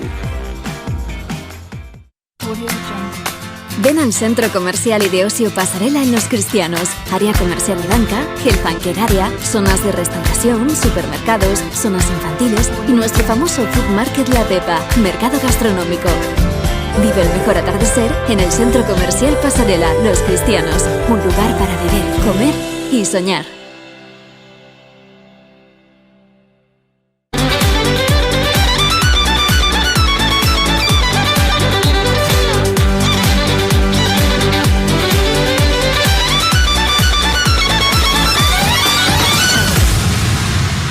Arona, donde vive la vida.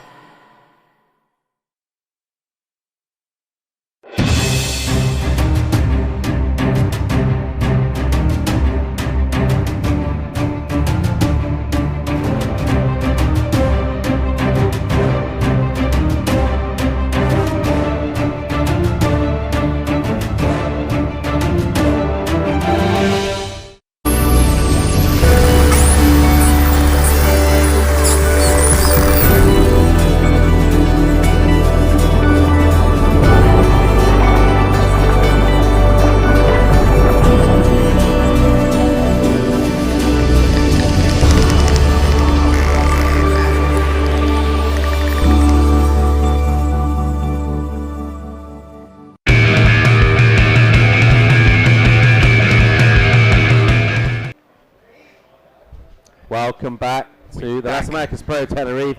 Vico, what a final, can you believe it? Let's go down and hear from the man of the moment, no, not Ben Mundy, the winner of the event, Ruben Vitoria. Take it away. Maybe not. You want to stay with us, that's it. We understand you, but we want an interview as well. With Ruben Vitoria. Mate, at the start of that final, you were in combination. What was going through your brain? Were you worried? Yeah, I was in combo. It's like, fuck, but I know that I can. So I was like, relax and wait the bomb and just do it. Well, you did it, and that 10 came through. What did it feel when that 10 got read out? Describe that, the emotion. When I see the wave, the bomb, I see that. This one is the bomb.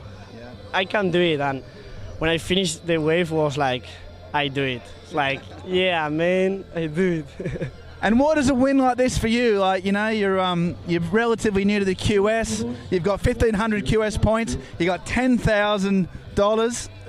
What does it mean? I don't know. It's amazing. I don't know. It's like it's one dream. I don't know.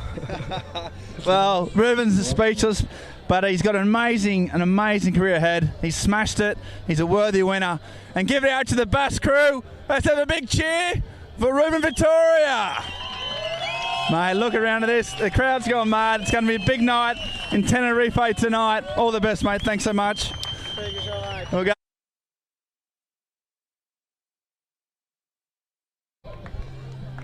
Cheers, mate. Thank you. Smashed it. Well done. Really proud of you.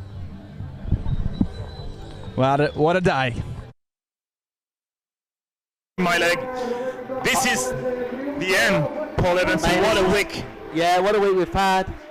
It's been a wicked contest. We want to thank everyone involved. We want to thank the locals. I want to thank you for being awesome. Thank you, Paul. Thanks you guys for tuning in. We'll see you soon. Adios. Ciao, ciao, ciao. Ciao, boys. Ciao. Gracias, muchas gracias. Ciao.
my cherry lips, but like a shark I show my teeth.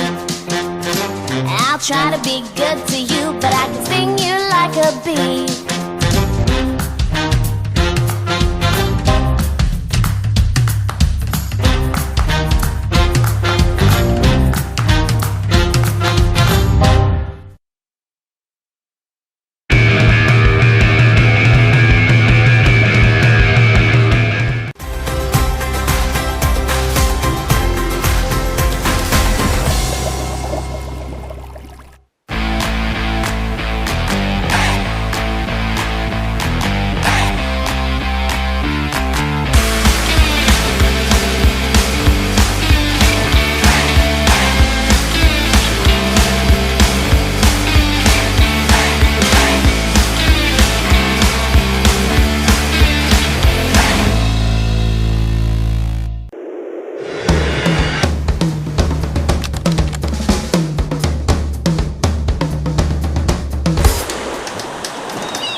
like cherry lips, but like a shark I show my teeth.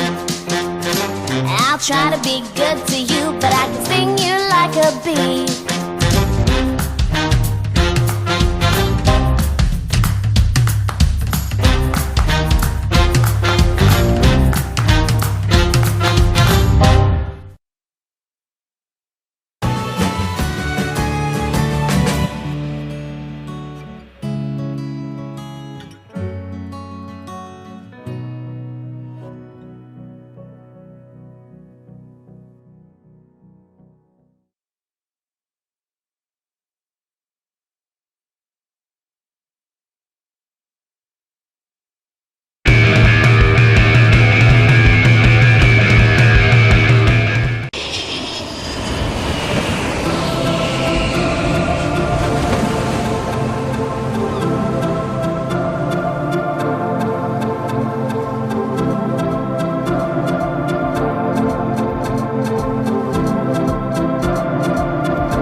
Les dejo con el grande, el grandísimo Michaela Green. Fuertes aplausos para él. Grande Ali, gracias por devolverle la dignidad y el ambiente festivo al surfing que falta le hace. ¡Apa ahí! Bueno, sin mayor dilación vamos a dar paso a la entrega de premios. Vamos a ir en español. Lo primero, dejar clara la satisfacción de la World Surf League. Bueno, la satisfacción de haber vuelto a traer un evento de la World Surf League aquí a las Islas Canarias. Gracias World Surf League por creer en las Islas Canarias. ¡Aupa ahí! Luego también mencionar que es la primera vez que hay un evento de categoría masculino y femenino a la vez, simultáneamente. Y por último, pues creo que está todo dicho. Aquí en la chuleta me dice que hay que hacer un resumen del evento, pero es que ha sido un evento espectacular. Así que si no has estado aquí, haber estado. El año que viene vamos a tener más que he oído, así que os espero aquí. Bueno, ahora agradecimientos a las entidades públicas. En primer lugar, el aplauso más fuerte, por favor, para el Ayuntamiento de Arona, que es este precioso municipio, y tenemos la suerte de contar aquí con la presencia del ilustre alcalde, al cual luego presentaremos. Aupa Arona.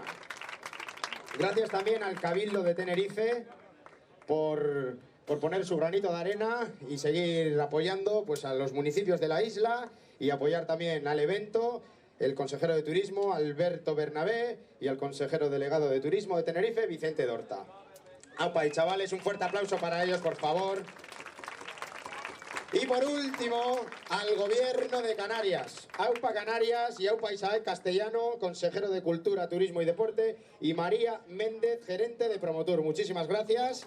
A las entidades públicas, thank you Canary Islands, thank you Tenerife, and thank you Arona. Bueno, ahora también agradecimientos a los sponsors, a la iniciativa privada de Desperados, la cerveza que nos vamos a tomar esta noche, a Iberostar, un hotel acojonante en el cual nos hemos instalado, que está por allí atrás. Y luego también a Ford, a Zicar, la compañía de alquiler de la isla, yo la recomiendo, y a Red Bull por darnos alas siempre para sacar adelante los eventos. Aupa ahí, un fuerte abrazo y muchas gracias a los patrocinadores privados también. Y ya por último, y lo más importante, agradecer a todo el staff y a todo el factor humano que ha estado aquí presente. Lo primero, a los hot locals de esta ola. Gracias, chavales, por dejarnos sacar adelante este campeonato.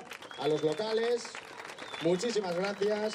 Y luego, pues a todo el staff, al equipo de 6 y compañía, a toda la gente que ha estado aquí aportando su granito de arena y sudando la gota gorda, muchísimas gracias. Y también a todo el comercio alrededor por esos ricos menús al mediodía, muchísimas gracias a todos. Un fuerte aplauso. Entre otros, Café de París, que el dueño o el gerente sabe mucho de fútbol y es un crack. ¡Apa ahí! Bueno, vamos a dar paso a la entrega de premios, pero antes también mencionar que está aquí el presidente de la Federación Española de Surf, gracias por venir con nosotros, que se llama Carlos García y es este hombre de blanco, ¿no? Ah, ¿dónde está? Bueno, me he colado. Carlos García, está ahí, mira, fíjate, con el móvil ese verde. Carlos, muchísimas gracias por tu presencia. Sin mayor dilación, let's go now with the prize giving ceremony. Ah, me he colado, espera. Muchísimas gracias a la Federación Canaria de Surf, que tenemos aquí al presidente, un fuerte aplauso. Me he colado, oye, que son cosas del directo y yo también tengo presión. Thank you so much to the Canarian Surf Federation for trusting and bringing this great event to the island. Thank you. Si quieres decir algo, es todo tuyo. Pero sube aquí. Venga, sube aquí. Anda. Nada, solamente agradecer a la World Surfing League el haber creído en este proyecto, a las instituciones públicas, porque sin ellas hubiese sido imposible, a los sponsors, y sobre todo lo único que hemos querido es que el surf amateur canario, que cada vez está más fuerte, pues tuviera la posibilidad de este lanzamiento a través de un campeonato profesional. Simplemente es un pequeño paso que se ha hecho gracias a todos y seguiremos adelante. Muchísimas gracias. Gracias a ti. Fuerte aplauso, por favor, para la Federación Canaria, que no os oigo. Vamos, arriba. Aupa Canarias. Okay, so now let's go with the official prize giving ceremony. Let's start with the ladies, so let's welcome to the stage to Pauline Ado and Michaela Green. Aquí vienen las chicas. Fuerte aplauso para ellas, por favor, las dos finalistas ya de sobra conocidas. Okay, so the runner-up of the event coming from France, Pauline Ado. La surfista de rojo que ha dado un recital del surf excepcional, llegando a la gran final y consiguiendo una muy meritoria segunda posición. Le va a hacer entrega del premio Ángel Lobo, presidente de la Federación Canaria de Surf. Vamos a ver. Tititín, titín. Ahí está recibiendo el cheque, un fuerte aplauso para ella. That's Pauline Ado. And now let's go with the queen of this amazing event, healing from the down under, from Australia, Michaela Green. Va a hacer entrega del premio el concejal de turismo del ayuntamiento de este gran municipio llamado Arona, David Pérez. Bueno, lo importante es que se llama David Pérez y tiene un rol muy importante. De deportes también, el consejero. Entrega el cheque a Michaela Green. Un fuerte aplauso, por favor.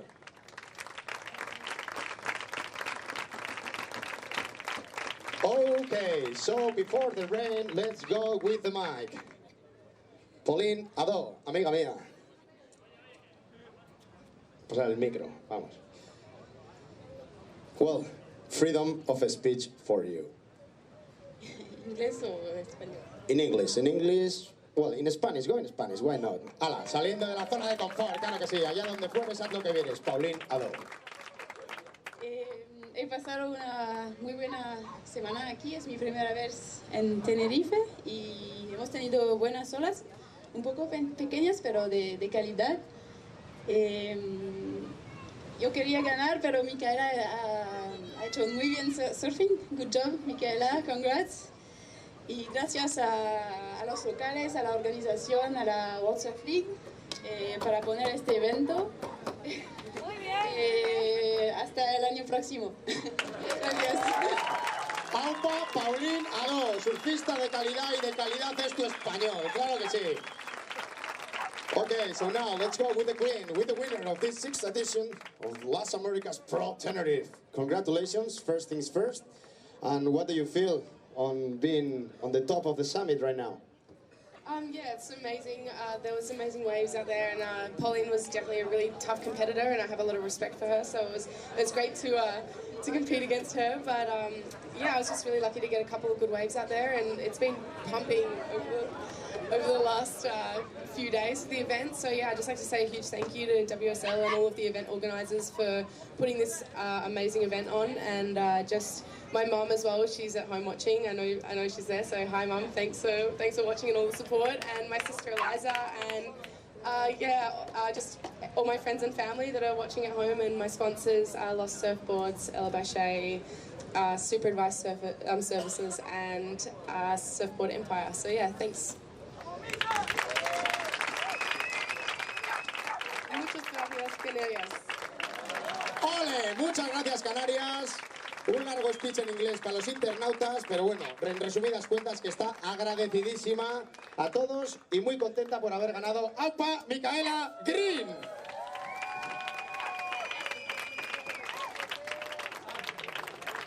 Damaso, si quieres decir algo es tu momento. Es el momento. Vale.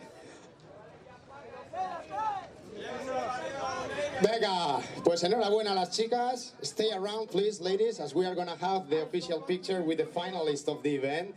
Thank you, Michaela Green and Pauline Addo. Okay. So now let's keep going with this amazing prize-giving ceremony. It's the turn for the men, for the guys who have been shredding so hard. Please, let's welcome to the stage Jordan Cousinet and Ruben Vitria.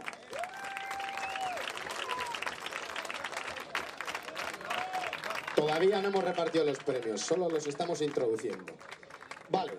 Okay, so let's go with the runner-up of the event. El hombre a batir, el tío que pone el listón más alto en este campeonato. En segunda posición se va a Isla Reunión, Jordan Cousinet.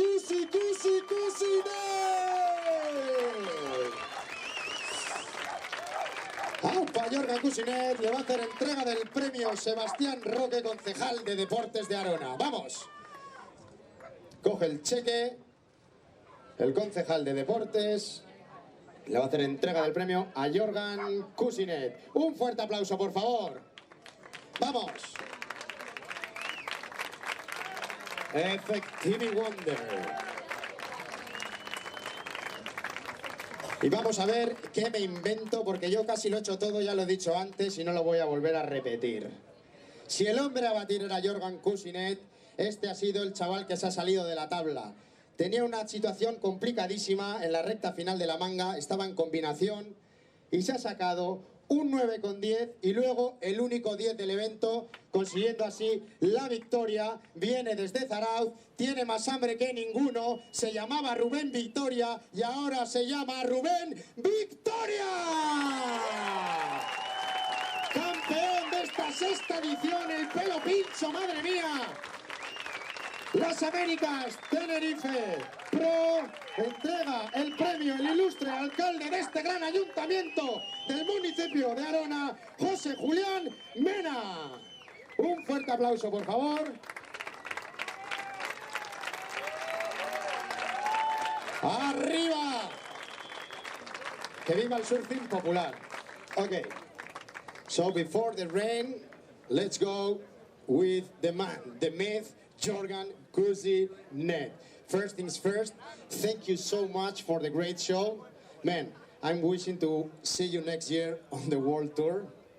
Seriously, this hack is to promise that I trust in you. Okay, so now, freedom of speech for you as well. Go, Jordan. Muchas gracias para todo. I'm definitely not the best in English, in Spanish, sorry. So I'm gonna make my speech in English. Yeah, it's been such an amazing week. Yeah, the waves were like really good, so I felt like I was at home, you know, in Rainier Island. So yeah, it was cool. I want to say thanks to all the organizers. Yeah, everyone on the beach screaming and stuff. So it was really cool. And congratulations, Ruben. Deserve it. Ripping. Yeah. Good job, man.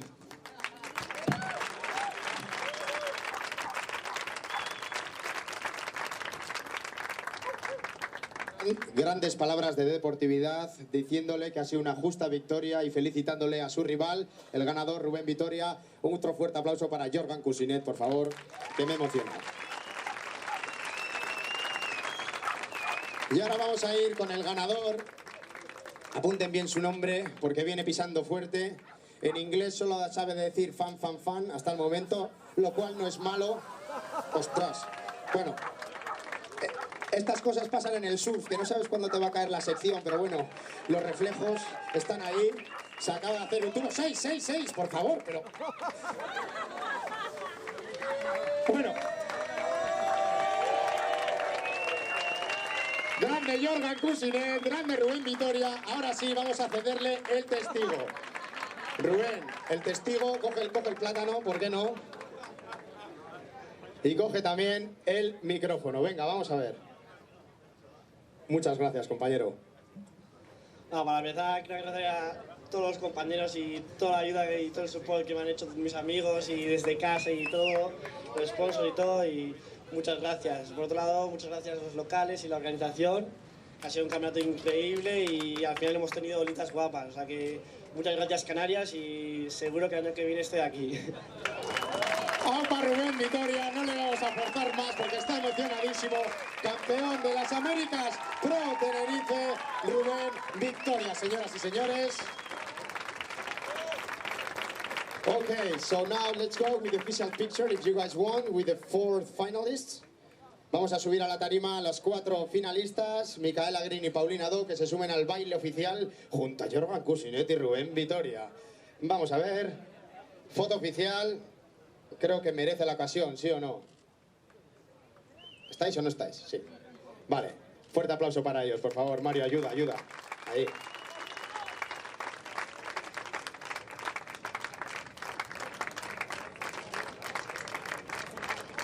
Bueno, pues sin más ni más, recordaros que la próxima etapa será en Zarauz. Os prometo que os voy a dar de comer muy bien si venís, esa es mi casa. Así que nada, un fuerte abrazo a todos, muchísimas gracias por venir aquí y nos vemos el año que viene, que sé que han firmado contrato. Que viva Canarias, que viva Arona y que viva el surfing popular.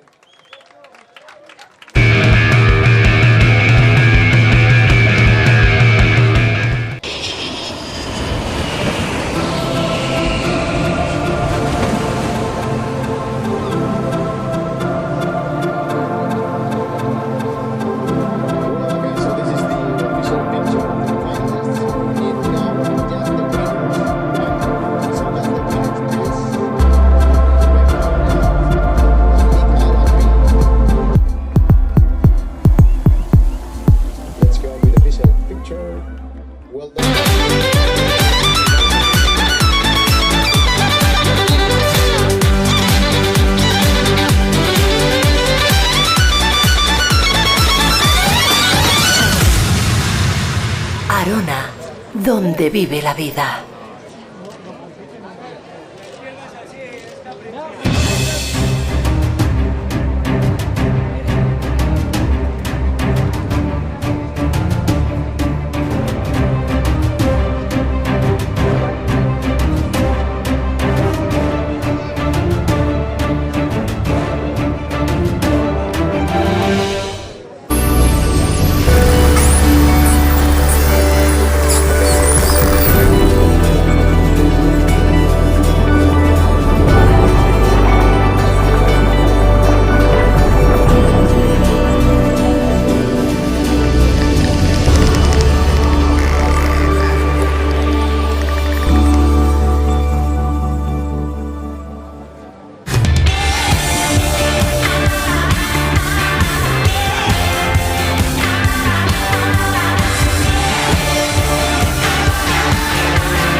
my cherry lips, but like a shark I show my teeth. I'll try to be good to you, but I can sting you like a bee.